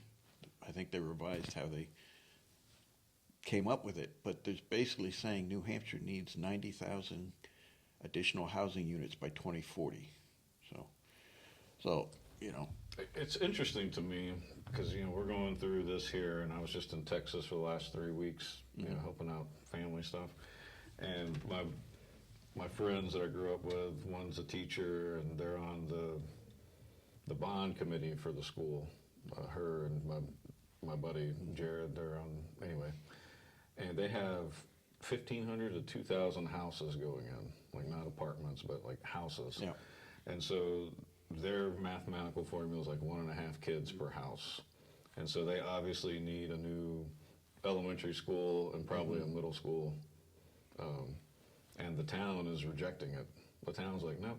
So they have almost 2,000 people that will be in the next year and a half. in the town, even though they know they have the calculations. And so I say all that to lead into the fact that on our half, because that's what we were concerned of, how fortunate are we that the whatever was said, because this was before I moved here, about toll building now has fallen through, because push comes to shove, we now have a space where we can add classrooms and not have to put up portable buildings, because that's what they're going to do in Texas is if you're not going to approve it, then we're going to go put up a bunch of metal rental buildings. It's And amazing how long those portable buildings stay there. yeah, well, Yeah, we when saw I was a those. kid, Yeah. my French class was, Yeah. you know what I mean? Like it had been Yeah, there probably for it's- 10 or 15 yeah, years. But exactly. that's just, so it's you know, it's nationwide. It's a concern because people are, you know, we Yeah. do have a large immigration Right. flux coming in. So I say it kind of facetiously, but also we've seen that they're busing people all around the country. Right. And so it's just a matter of time before, you know, we get our share of immigrants. I think Claremont and Lebanon will get them before we do. You're probably right, but We could be like Martha's Vineyard and send them back. go, cut off But- the road but and hug them and On cry. the oth- but you know, But you know what I mean. We yeah, have toll, but also which is looking back, felt safe, especially if you look at some of the old town reports, also at the school report. You go back and before they added that, Yeah, that's my fault. It's my mic. That's Steve's mic. He messes Okay. with it all the time. you go back and look at the student population back in the past, 1,200 kids, 1,300 kids, and that was before we had that addition on the back of Richards. You know, it's like somehow we managed to do it. I mean, probably we didn't have as many pullouts that you had to need space for. Right. But at one point, with less physical classroom space, we handled more kids and stuff. So, Yeah. Well, that was because we used toll, but I think. well, even Right. even with toll, you know. But that was, as I said, before we added that entire back half on to Richards, which was in 2008 or 9 or something like that. Something like that, yeah. Yeah. Yeah, I mean, we pretty much doubled the size of Richards at that Yeah. point. And it's almost like you've got less kids and you're running out of space. I mean, do people have like pull-out areas where they take 1 or 2 kids and they need a whole classroom for it or such? No, so, you know, I like to throw this out there every once in a while, but I taught there for 6 months when I first moved there. Yeah, Have you heard That's a that long- before? that's a long-term sub for the librarian, but so these what are you kids- doing next year? You're free. next year? Solving the world's problems from behind this desk. Long term, though you probably can't do it as being on the school board. No. No, I can. You can? Okay. We passed the thing because that's we're right. hurting for Yeah. we're hurting So, for so people. you on the list? You get a call every morning. Once, So once my wife Laura quit teaching, you know, full time in Claremont at Disnard, it's like, yeah, I'll come in and, you know, sub. It's like, and still, you know, moved on completely. Now at the Opera House, 6:30 in the morning, phone buzzes. Wow. But It's- you got to get off that list at some point. No, it's a thankless job, and I say it all the time. Because before I was elected to the school board, I was saying we need to do better. Our kids are better than our state results are showing, even with the real estate, you know, that some of us were using. But you can report on those, which are accurate, because when I moved here, I did exactly what I tell everybody that potential movers are looking at is the school. Well, also you got to look at your child, right? Yeah. So like, did I want Zeta based on the stats that I could see online, not from the real estate site, but from the Department of Education? Would I want her to go to a better school? Yeah, I would. But she, from what I know about my daughter, is she's a goal setter, and any mistakes, and a lot of the stuff that you could find are also like 10 or 15 years old, like Yeah. actual comments from parents or former students or teachers. And, you know, it's a risk. Well, it's not a risk, but it's a risk assessment that every family that's looking to buy or move in the community should do if they're concerned about the education for their children. Yeah. And so, with that being said, I think that we're moving in the right direction because it just seems like some things are falling into place. We're looking at the discipline because discipline is a big thing at the school. Yeah, I And- mean, I was blown away. You've got 4 tiers for discipline. It's like, I mean, discipline gets so bad, you actually have to categorize it, you know, Yeah, and you have so much of it. And honestly, I think that's honest. Like, people have asked, I mean, Bert was big on this RC 211 to 211 whole thing. Why are we that way? And I think the answer is discipline, because the teachers can't teach because they're having to babysit. And I think we're on the right path now to correct that. And I think that alone could help Well, I mean, drastically. it's like, is the administration doing their part to support the teachers and discipline? And I asked this at one of your meetings. Do you have 3 captains of the ship down there? And I mentioned back in the old days, you have one building, one person in charge, and they set the tone for the building. It's changed a lot too, because like when I was in school, I graduated 20 years ago, and there was just a vice principal and principal for the high school. The middle school didn't even have a principal at the time. And CTE had a director, but wasn't really a principal type position. It was more director of the CTE. But I don't know if it's just because of the way things have changed, needing more people. Because like I know right now the middle school principal spends all his time putting out fires all the time with behavior issues, and so they're adding a vice principal next year, which would handle behavior, which should really help. And I think a lot of the things we're trying to do to curb it in, a lot of it's the state ties our hands. So you want to do something, and like the PD's hands are tied, the school's hands are tied, and you're like, what are we doing here as a society? Well, it ties back into what you were saying is that it just seems like when you're looking at it, they're not providing us with the tools to be successful. Like, by tools, I mean laws or money or regulations, policies. Let me ask this question. From what you see from our actual kids and how they're performing, are those state mandated tests and things like School Dude or whatever, are they accurate, or are they do they provide a decent representation as to the I don't think quality of so. the kids? And I said that before I was elected to the school board, because I taught them. And I'm like, right.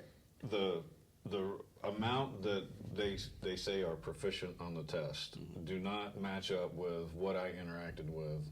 Now, did I have discipline? And the kids are going to be kids, but in the grand scheme of things, most of them were proficient. Whenever, like when I was a hard grader, I got phone calls from parents as a librarian, like, why are you giving my kid a 3 instead of a 4?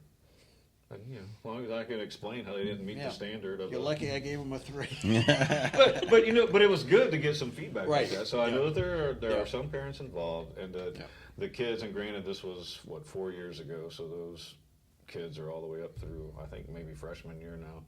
And they're freshmen this year. So you need to go in and sub in the high school and see some of those same kids. Well, it was interesting. I That's went to like the 8th grade softball game last night, and recognized, Yeah. and it's good to see, because 4 years is a long time. Yeah. The girls have gotten bigger, stronger, seen them out there performing and working together as a team gives you hope, because I believe in sports, teaching teamwork, good behavior, how to win, how to lose.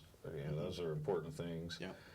But I would say that the tests do not accurately reflect, and what we have focused on, if you go back and watch the board, is how do we motivate the kids to try harder? Because the feedback I get just from my own daughter is like, kids in her class, they're pretty smart, just sit there and do that so they can hurry up and get out and go do something else. Like, it's not important to them. So, parents, it's important because it reflects on us, right? So make sure you prepare your kids, and then students, it's important, show everybody how smart you really are, because I don't think it accurately reflects, to answer your question 8 minutes later. It goes back to, what was it, No Child Left Behind, and so they came up with tests, and schools started teaching to the test, and subjects that weren't on the test were sort of neglected, like civics. Well, see, when you say that, teaching to the test, because I've moved all around the country, and I love Texas. But when we lived in Texas and Zeta was in the 5th grade, and that was one of their big testing years, all they did was teach her to the test, because the teacher's job relied on it and everything else. And so she learned nothing other than how to take the test. And Which it's not fair to her. It's a nationwide issue, and it just, we need to do better. I mean, you really know kids are learning when they're enthused, and you have to chase them out of the classroom. Right. We've had teachers, when I worked in the district, like that, they'd hang around the classroom, keep doing, 1 or you know. Yeah. And actually, some of the CTE classes are like that. You know, at the welding class, I'd go in there occasionally with some piece I needed welding. Kid would knock it out in about 10 minutes, and I'd be in there for the next 2 hours looking at what was going on and seeing stuff. And it's amazing stuff going on. It's very yeah, and to be frank and fair to the town and to all the kids, they're better than what the results show. My goal, though, is not to just whitewash that and say, well, we're better than that, right, and end it, which I feel like previous board, that's the response I got from them, which is, they're better, you don't understand the whole situation. Well, no, it goes back to transparency, and, you know, you kind of mentioned it earlier in the show about making sure that we, you know, if we miss a meeting or if we don't check the website today, we might miss something for Wednesday of next week that we want to go to, or you know what I mean? Like, and it's all about getting the information out there. And that's why you started this, was to provide everybody with information of what's going on, not just negative, but everything that's going on, so that we can make informed decisions. And I think that I want to inform everybody that our kids they're good. We just need to ensure that they know how to take the test and that they try on the test and not just click some buttons to hurry Tell you up and get out one there. thing, a few years back on Laurel Street, the section next to Maple Street there, you know, that got redone, you know, sidewalks and all got redone there. There was a house on the corner that we took for taxes. We took down and we put up a little tot lot right there in that corner. And I tell you, occasionally I go make that turn, 5 or 6, 7, 8, 9 kids in there playing, and also some kids on the street have a basketball hoop, which they set up on the street. Half a dozen or so kids playing basketball on the street. And to me, that's how it was when I was growing up, and that's a neighborhood. Right. This is a sign, you know, of a healthy community, and it's great to see that, and it'd be good to see that all over. I agree. You know, that and the kids walking to the rec or their sports game or such. Yeah, it's always. Yeah. I love Newport. Yeah. I sing its praises. Yeah. I go, like when I was in Texas, everybody was Yeah. asking me, you know, am I still a Texan at heart or not? Because this is just an awesome town, and I say it all the time. But driving downtown and seeing the common there, I could just see, you know, men gathering back in the old days and discussing things. Yeah. Or Which is why I take exception to comments like blue collar Milltown. It has like a negative connotivity. It can. I mean, we're a thriving New England town and such. We have some issues. We have people, you know, that, you know, are on fixed incomes, and we have to be aware of it. But we've also got a lot of dynamic stuff going on. The work at the, you know, high school with the tech center renovation will be a huge plus to the community. The new community center says a lot about where we're going with our community. These 2 apartment units that go in will provide opportunity for people to come in. There's a new restaurant going in at the old Z Pharmacy. I'm sorry, is it hibachi? Yeah. Okay. I mean, I'm wondering about their parking. I drove by the day and was like, it's how's that yeah. work? I mean, that's the sort of thing The where Sunapee bedding. yeah. Yeah.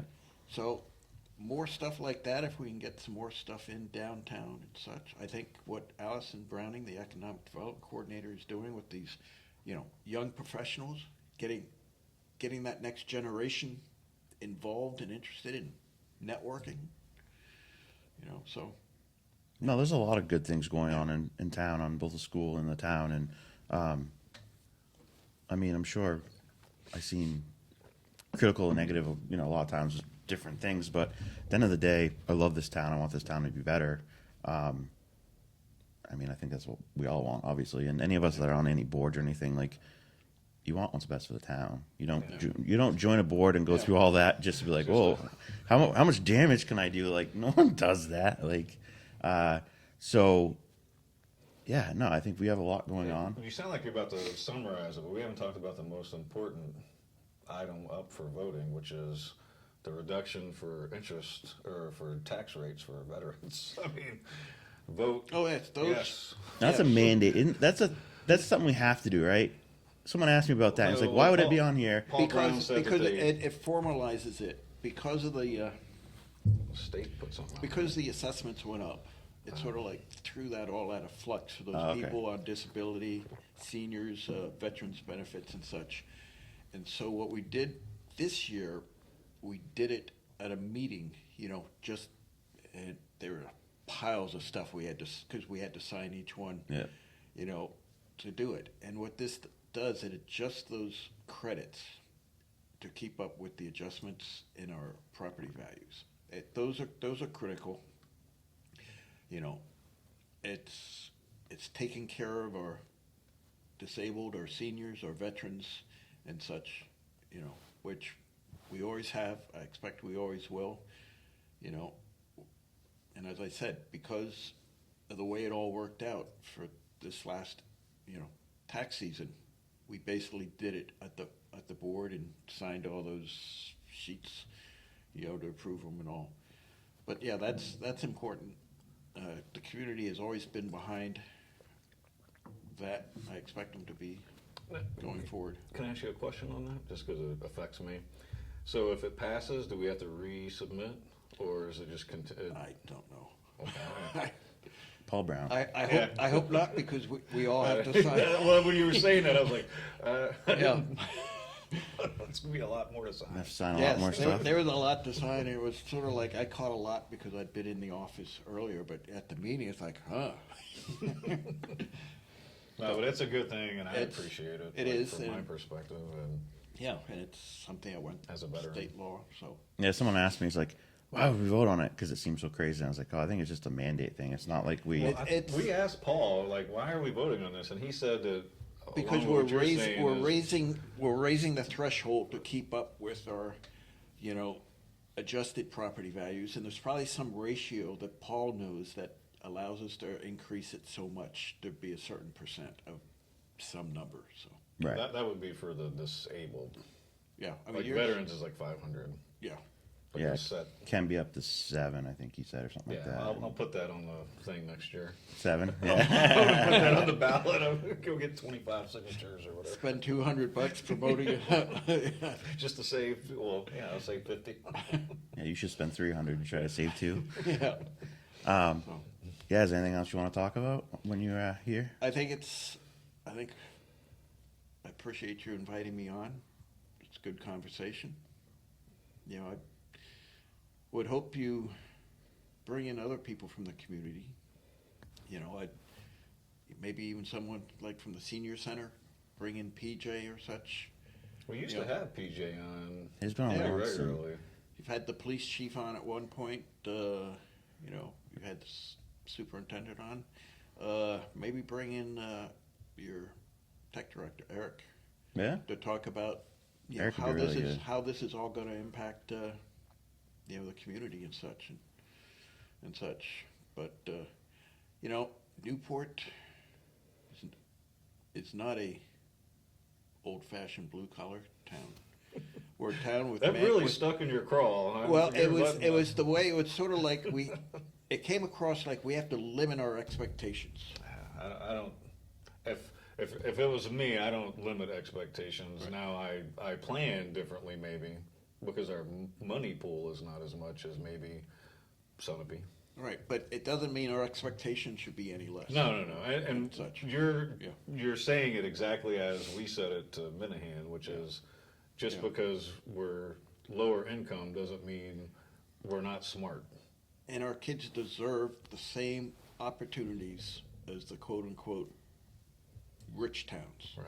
And now he didn't say that they weren't smart, by the way. Like that was just Right. the kind of like how you're like that But, was not the. yeah. I don't think that was the impression. The Was ki- it? Our You don't live around here anymore. You don't have to worry about it. He's not going to call you and tell you No, you're wrong. I want to make sure because Yeah. Yeah. our words mean something, and you got to try to be as accurate and then correct it if you're off. And I think that it's. I'm Yeah. agreeing with you. I understand what you're saying, but I don't think when I said it, it was meant as a dig. Other than the fact that our tax base is not as much as other surrounding towns, and to call us on the blue collar, white collar, like white collar would be. Yeah. New York, We don't have Westchester, skyscrapers or with whatever. people Yeah. dressing up in suits and ties and stuff. I mean, Right. we're New But I England. get it. We're we're a progressive New England town. Part of our problem is we're in Sullivan County, which the governor has actually forgotten at times. You know, and I've called out Joe Kenny once on that, but we have 13 representatives in Concord out of 400 or so. So we have to work harder as a region to get noticed there. And I think a lot of what we're doing in Newport, you know, you've got an extra money for the tech center to do that. The fact that we're going to build a community center with no taxpayer input, you know, we've raised money from the state, from the feds, very generous local donors here, you know. And, Absolutely. And Harold LaValle has been outstanding in supporting this and such. Other things we're doing here, the state's pleased that we're getting these apartments coming in.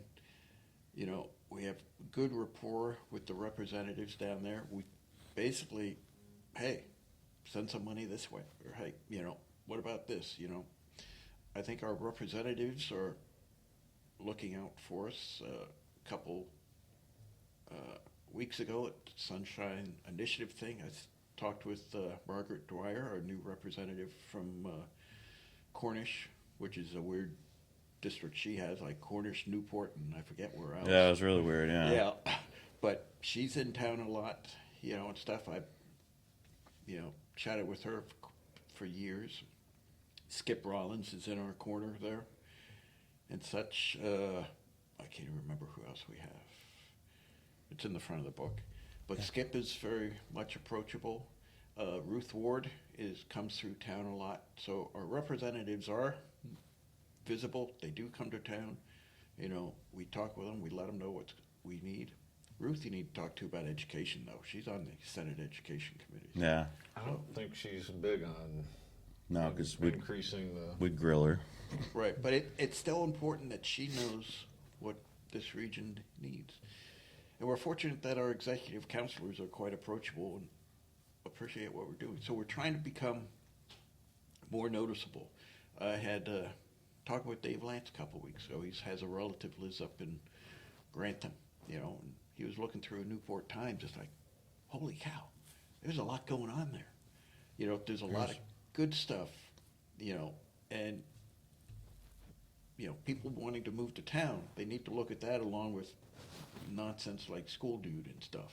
Right. You know, talk to people. Yeah, it's a full picture. It's Yeah. not just one or the Yeah. other. It's Yeah. And so, combination. so how are we doing on School Dude? I have not checked it lately.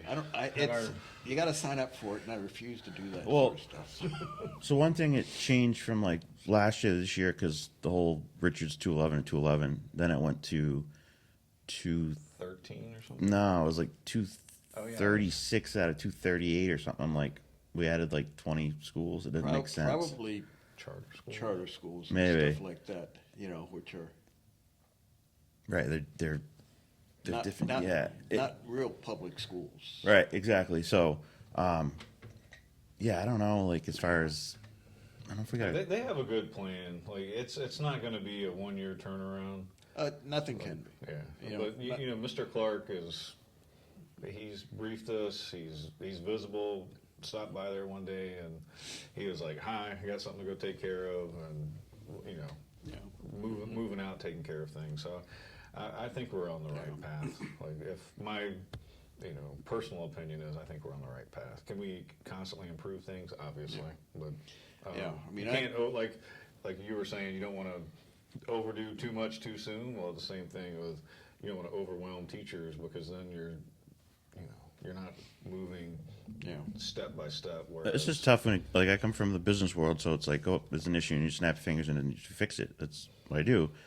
With the school, with the town, it's slow. Like everyone calls it like a barge and slow. I hate that part of it. And that's the most frustrating and hard part about it because it's like, well, no, it should be faster, but it's just kind of it's how it is. You got You know? like 9 other people involved in Yes. the process, Yeah. and so you can talk to this one. Yeah, I mean, and we see that like with all these grants we're getting, you know, these earmarks. It used to be in the old days, you know, the old days of earmarks, you know, when you built bridges to nowhere and stuff. It's like, oh, you got an earmark, here's your check. Nowadays, it's like, for example, we're finally going to start putting windows in the town office this year. 2 years ago, you know, we priced it out. firm quote, windows and HVAC, $250,000. Submitted to Shaheen. Okay, you got your earmark. That goes to Department of Energy. For 2 years, we've been supporting at least 6 bureaucrats in Department of Energy in different offices across the country. And it's like, oh, well, what did so and so say over? So at one point, it was like, well, you got to come up with a 50% match. Are you crazy? And so now it's down to only 20%, but the cost has gone up to $300,000. So Right. Yeah, I was about to And say, that's if another was thing 2 where, years ago, it's probably a lot Yeah. more than that. So, I mean, the windows are need to be replaced and stuff, and got someone starting this summer going to do it. That's good. Spent a lot of time looking at windows, getting windows out of Maine. Matthews? Yes. Matthew Brothers? Nice. Matthew Brothers. Yeah, a local company. Maine, yeah. Through La Valley's Yeah. and stuff. I think Foster's going to be doing some painting because we got to do some painting at the same time. So Those guys, when they paint the town clock or the self-congregational church, they're nuts. No, I'm not. No, I can't. I know a guy that works for him, and I don't know if he's gone up on that height before, but I'm like, nope, can't pay me to go up that high. I'm good. I don't mind heights to some degree, but nope, I'm You good. think they get a little extra pay for that? Not that I would hope so. A little danger pay. But yeah, I mean, it's like, as you said, in business, it's like, yes, we need to do this, let's get it done. But like even the earmark for the community center, $4.785 million. It's like that goes through rural development. Well, you got to apply for it. We're the only ones who can get it. Yes, but we're going to make up an application for you. So are they going to put more restrictions on you since it has to go through them? It has to be. We have to use. Was it Buy America, Build America? Yeah, most of those That- grants are that way. But we don't have to do, there's another one that says you have to use union rates out of Boston. I forget what that act is. And we don't have to do that, right? No, we don't. Okay, that's good, because Yes, which would be. most of big. your money will go right there. Yes. Yeah. It's like, this is northern New England. Let's be real here Yeah, and stuff, so. yeah, because you'd be paying your guys Yeah, Yeah. huge, that would be the $4 Yeah. billion. huge money. Yeah, no, we're not doing that, so. But, they were sort of like doing this and that, and it's like, well, we need to start work. Are we going to get the money? And yeah, eventually, and it's sort of like they finally said, well, I forget the exact term, but, well, if we don't get the check to you, we send you a promissory note. And you can literally walk into any bank and it's like, same as cash. I forget the term for it, but, I gotta get myself one of those promissory notes. But, hopefully in the next week we'll know what the bids are.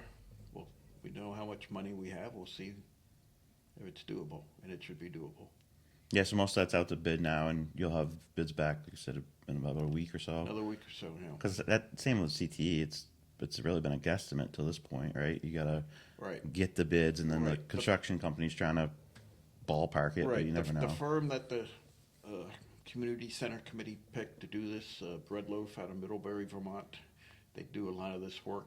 Hunter's actually used them before when he was in Hartford, Vermont. They built I think the town office there and such. And, they have a fairly good reputation. What they estimate, is pretty close to what they expect.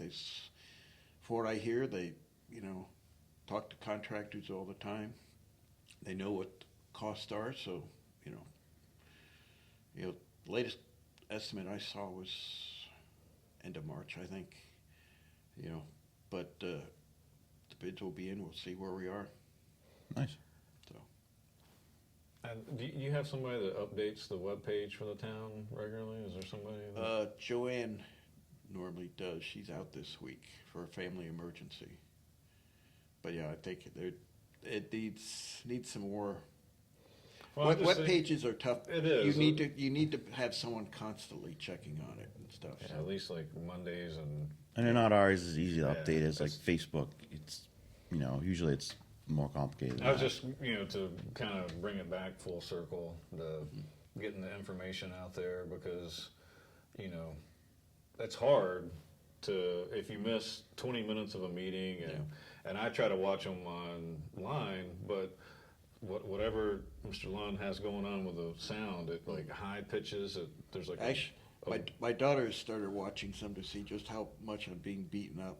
You know, and she's out in San Diego. It's like, and her last time she commented, the sound was just bad. Yeah, like I have to take breaks from it, so then I walk away. You know, it's my own personal experience, but if your daughter had it too. But it's one of those things where it's hard to do, but like because I'm on the school board and Bert is always there in his little seat, and if Tim goes, you know, it's. Oh, you mean at our meeting? Yeah. Yes. So so it's hard to watch online, but it's also I don't want to go and then have Miss Irwin accuse me of having a shadow school board because that's not what the. I don't ever let that go. I bring that up every chance I get, Miss Irwin, if you're watching this. That's not you either. He brings it up no matter what. The it is, RSA actually says random encounters and such. You know, I mean, it's not like you're all sitting in a corner, you know, Right, scheming I know, but I'm not the one that because I have a good understanding, you know, Yeah. being military, I understand that there's areas, and it even says, is, you know, like if we're at a soccer game and the three of us are talking about soccer, nothing wrong with that. Yeah. It's just the impression of you're over there and you're like, oh, what are those three talking about? You know, it just gives that impression. But Yeah, we get on that all the time. I think, yeah, Jeff North mentioned it's like, oh yeah, Jeff and the town manager, you know, walking down Main Street, you know, and we go to lunch Fridays generally, you know, and talk about things, town things, talks about family things. I'm as the chairman of the school board. I meet with Donna. I met with her yesterday. Yeah. I mean, That's part of the job. And sometimes, you know, it's like, well, you know, you get stuff on background or, you know, just how are things going, and some of it's like, oh, don't worry about that, you know, you're doing a good job, you know. And it all keep boils going. down to miscommunication. Just people not understanding or hearing the last 10 minutes of a 20-minute speech or seeing y'all walking. Like, I meet with Donna in her office, but like if Donna and I were walking around town, then somebody might say something or, you know. Why? I don't know. Well, I'm just saying that. Wow. You know how people are. They Like, Probably would. like if they're saying it about you, you could only imagine Yeah. what they would be saying about me and Donna. Or Well, I'll start those rumors about you, though. there's no rumors. I just And what you I have a do, meeting you with her invite once a Tim with you because it's still not a quorum. Now you only still have 4 members, right? Yeah, so we're still looking for another one. We don't have any applicants at this point. I don't think so. We had one, but I think she had to withdraw. So, Gotta be careful. The RSA says the select board can appoint. and I checked that yesterday to make sure that we weren't in any risk. Of Yeah, but abuse. you know what? Then it'd be you guys' issue to find somebody. So in a way, I'd be like, all right, go ahead. Yeah. But no, it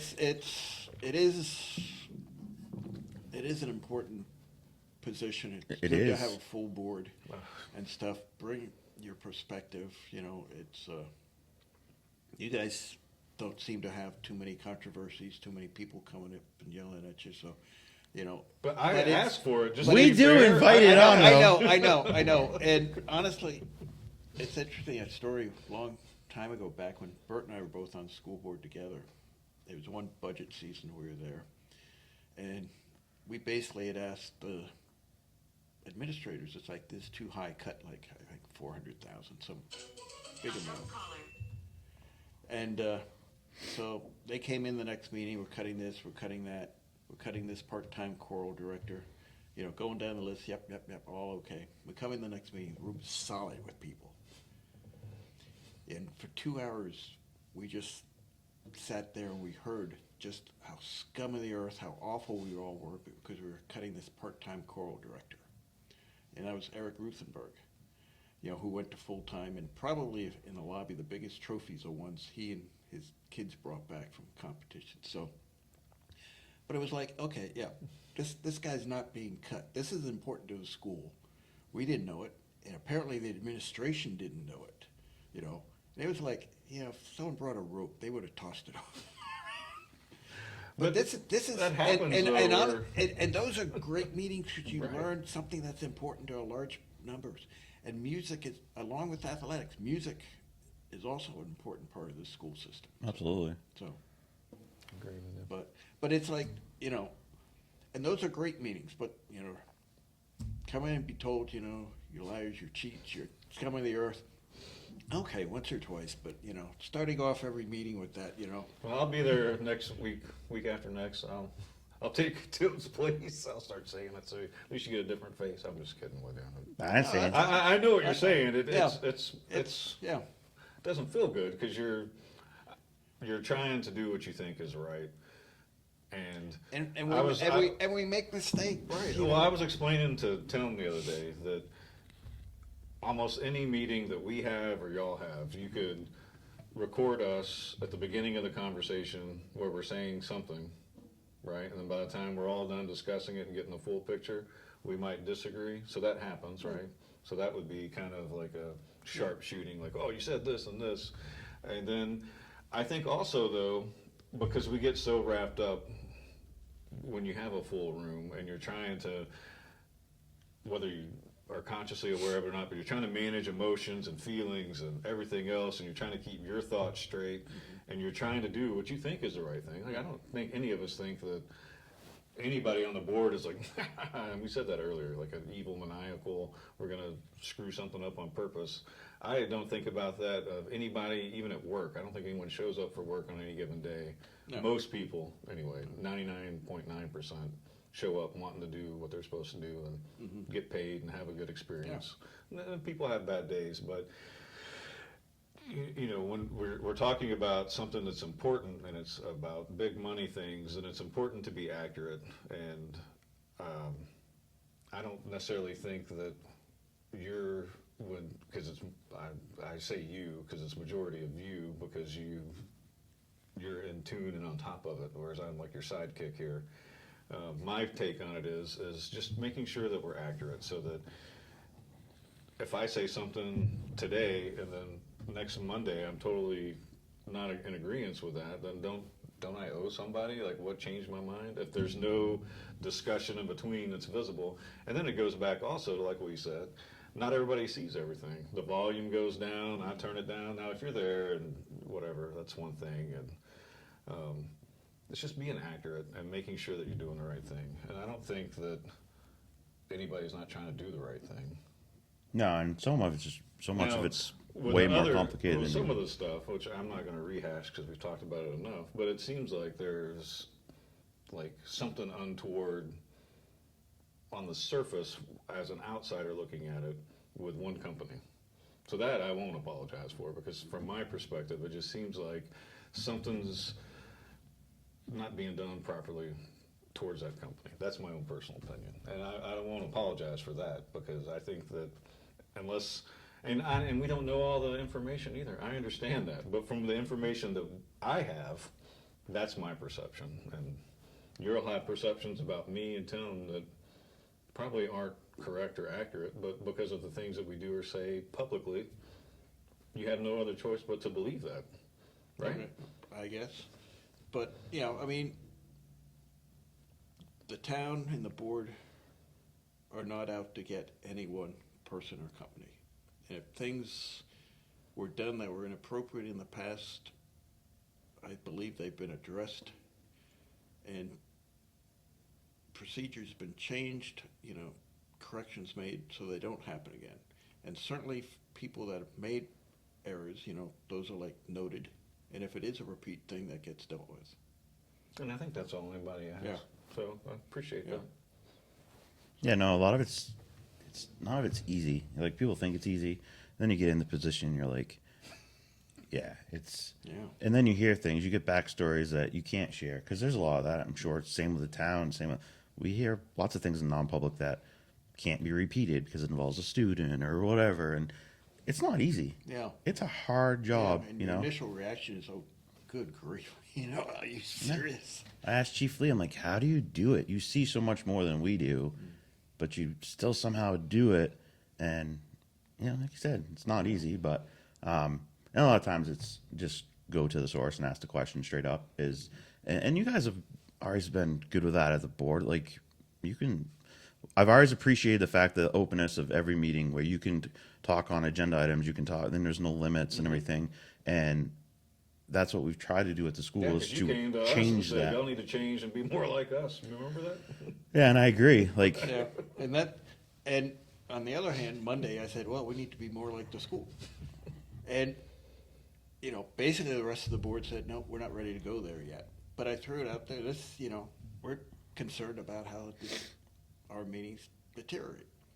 And I think just the fact we talked about it may have kept things a little more civil and such. I mean, I'd love to have open forum back at the beginning of the meeting, but I also think, we can't listen to stuff until 11:30, then move on to and sometimes you have to control that by limiting time. I've had people from other parts of the state say, you actually allow the public to talk? And I think that's critical. That's part of what makes Newport. And it's like, yeah. But then on the other hand, when you're saying, well, we're the people, you work for us. We work for 6,300 people in town, like you do. Right. Okay? I mean, we get, you come and you tell us, yes, okay, this is important, but we have to weigh that against the entire community. And I think that's where having a voice is so important, like having that open forum and stuff where you can talk about it, because then you do get to talk and express how you feel about something. And I get it. Like, I expected Monday night's meeting to go really late because you had a lot of items on that. But a lot of them were in and out. They're quick items, and it went fast, and I get it. I mean, and then some meetings, the only person that shows up is Bert. So, we've done that before. We've had 20 people in a room, then we've had nobody. Yeah. So I get it. It's tough. Just finding that balance and making sure you give, because the way that I approached HR is the way I kind of approach life. If somebody comes into the office, and that's the most important thing for them at that point in time in their day. So, especially if they go to HR. I mean, they so plan like to for work one up of to the that. employees to be like, it's my lunch break, come back in an hour and a half. And, in the military, a little bit different because that guy might be in the infantry and this is his only chance to come in here, and you're sitting there eating the sandwich at your desk and you're not going to solve his or her problem in the 10 minutes. So anyway. It shows a disconnect with the people coming to you. Right. And so it's just a matter of doing the right thing and Yeah, I mean, open forum is answering their questions, because if we show up, Right. whatever we're there for, Yeah. that's the most important thing. right. But open forum is important. It's good, but we also don't want to scare people off because it's like, oh, there's going to be a group there that are going to monopolize it and stuff. We don't want anyone to feel uncomfortable there. Keep the air on or something, or open the windows. You had a meeting. It was so hot. You I had thought a- you were trying to smoke us out one night. You had a meeting, I think it's 2 meetings ago. It might have been 3 actually now, because I think it was 3 meetings ago. Oh my God, it was so hot in there. Then raise your hands and open the window, you fools. I know. I would definitely do I mean, that next time definitely. because Don't. I mean, why be shy about that and nothing else? it was. We'll suffer, but we'll sit here and make personal attacks. Sometimes, in the summer the fans are on before the meeting, but for some reason I guess it like hums on NCTV or something or such. But Because we've had summer meetings there with ACs on. I'm like, oh, gotta shut that off. I'm like, no. well, everything gets done. The windows get put in, and what we're hearing, it maybe fall before they get the central air in. Because of actually manpower and stuff. Right. So by next year, hopefully, be nice, quiet central air. We can set the temperature and freeze you all out. Yeah, I'd be all right. Yeah, I just put more, bring a coat. All And right, then Jeff? after this meeting on next Thursday, I think all of the school board meetings for the next 3 or 4 months will be in the SAU building, just as a public service announcement. All right, It's our we're last starting now. meeting at the CTE or high school. And why is that? Construction begins on the inside in 2 weeks. Nice. Inside construction. Yeah. We're still waiting on some permits and stuff for the outside. Yeah, that's got to clear that. The select board or the It's who's it got to clear? You over at the zoning or planning or? No, not just- us. just Well, a part of it is that filled on top of right. I mean, the well, if I'm correct, and right. We're trying to find a way to sell it to the state that you found new, and it has to be new recreation land. So that then they can say, okay, we're not going to put a lien on you or anything, or whatever they might do if you start building on the. I mean, ultimately, this is all Ed Carr's fault because he discovered it, and I'm just saying that jokingly because he's won't- literally the only one that knew about it. I won't say that because I think PJ knew about it because that was the Did he? same question about converting the tennis courts to the use there, the field there. Because, I mean, that was still recreation land, but that question came up before, times, maybe even longer ago, when it was looked at, well, no one plays tennis, they're in bad shape, what can we do with it? Well, it has to be some sort of recreation thing, so. Right. Skate park, I think, was there for a while or something. So. Yeah. Yeah. We just have to get that, and hopefully the new plan that Hunter sent down will Yeah. be good, and then we can move forward with that. But Yeah. there's a lot of, big things happening in town, and we should start seeing construction soon there and Yeah. everywhere. Hopefully this summer at the high school Yeah. for the CTE on the outside. Yeah, and another project that's going on now is the update of the sewer pump station by Riverbend on Sunapee Street. Oh, yeah. Yeah, because those pump stations stop working, stuff doesn't flow. Yeah, it's a serious issue. Yeah. Yeah. So, I mean, there is work going on. That's all grant funded, that one. So, and as I said, there's $2.1 million worth of water main work on Sunapee Street, or not, on Unity Road, which is not as much as it would have been a couple years ago because of the cost of the pipe and all and such. So, and the back of the Opera House is getting rebuilt. They've been pouring footings there past couple days.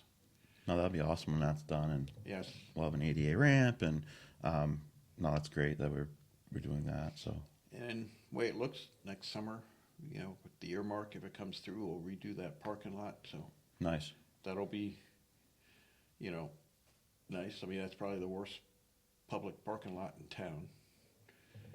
And stuff. Yeah, probably at I this mean, the point. lower one seems to have a sinkhole coming in down there. So It's probably that old tunnel that runs under the main street. I hear about that. I know. I keep hearing about that. I want to find it. And who was it? I was talking to Herb, I think, about it too. Is because Brent Wilmot's the one that brought it up to us, and Yeah.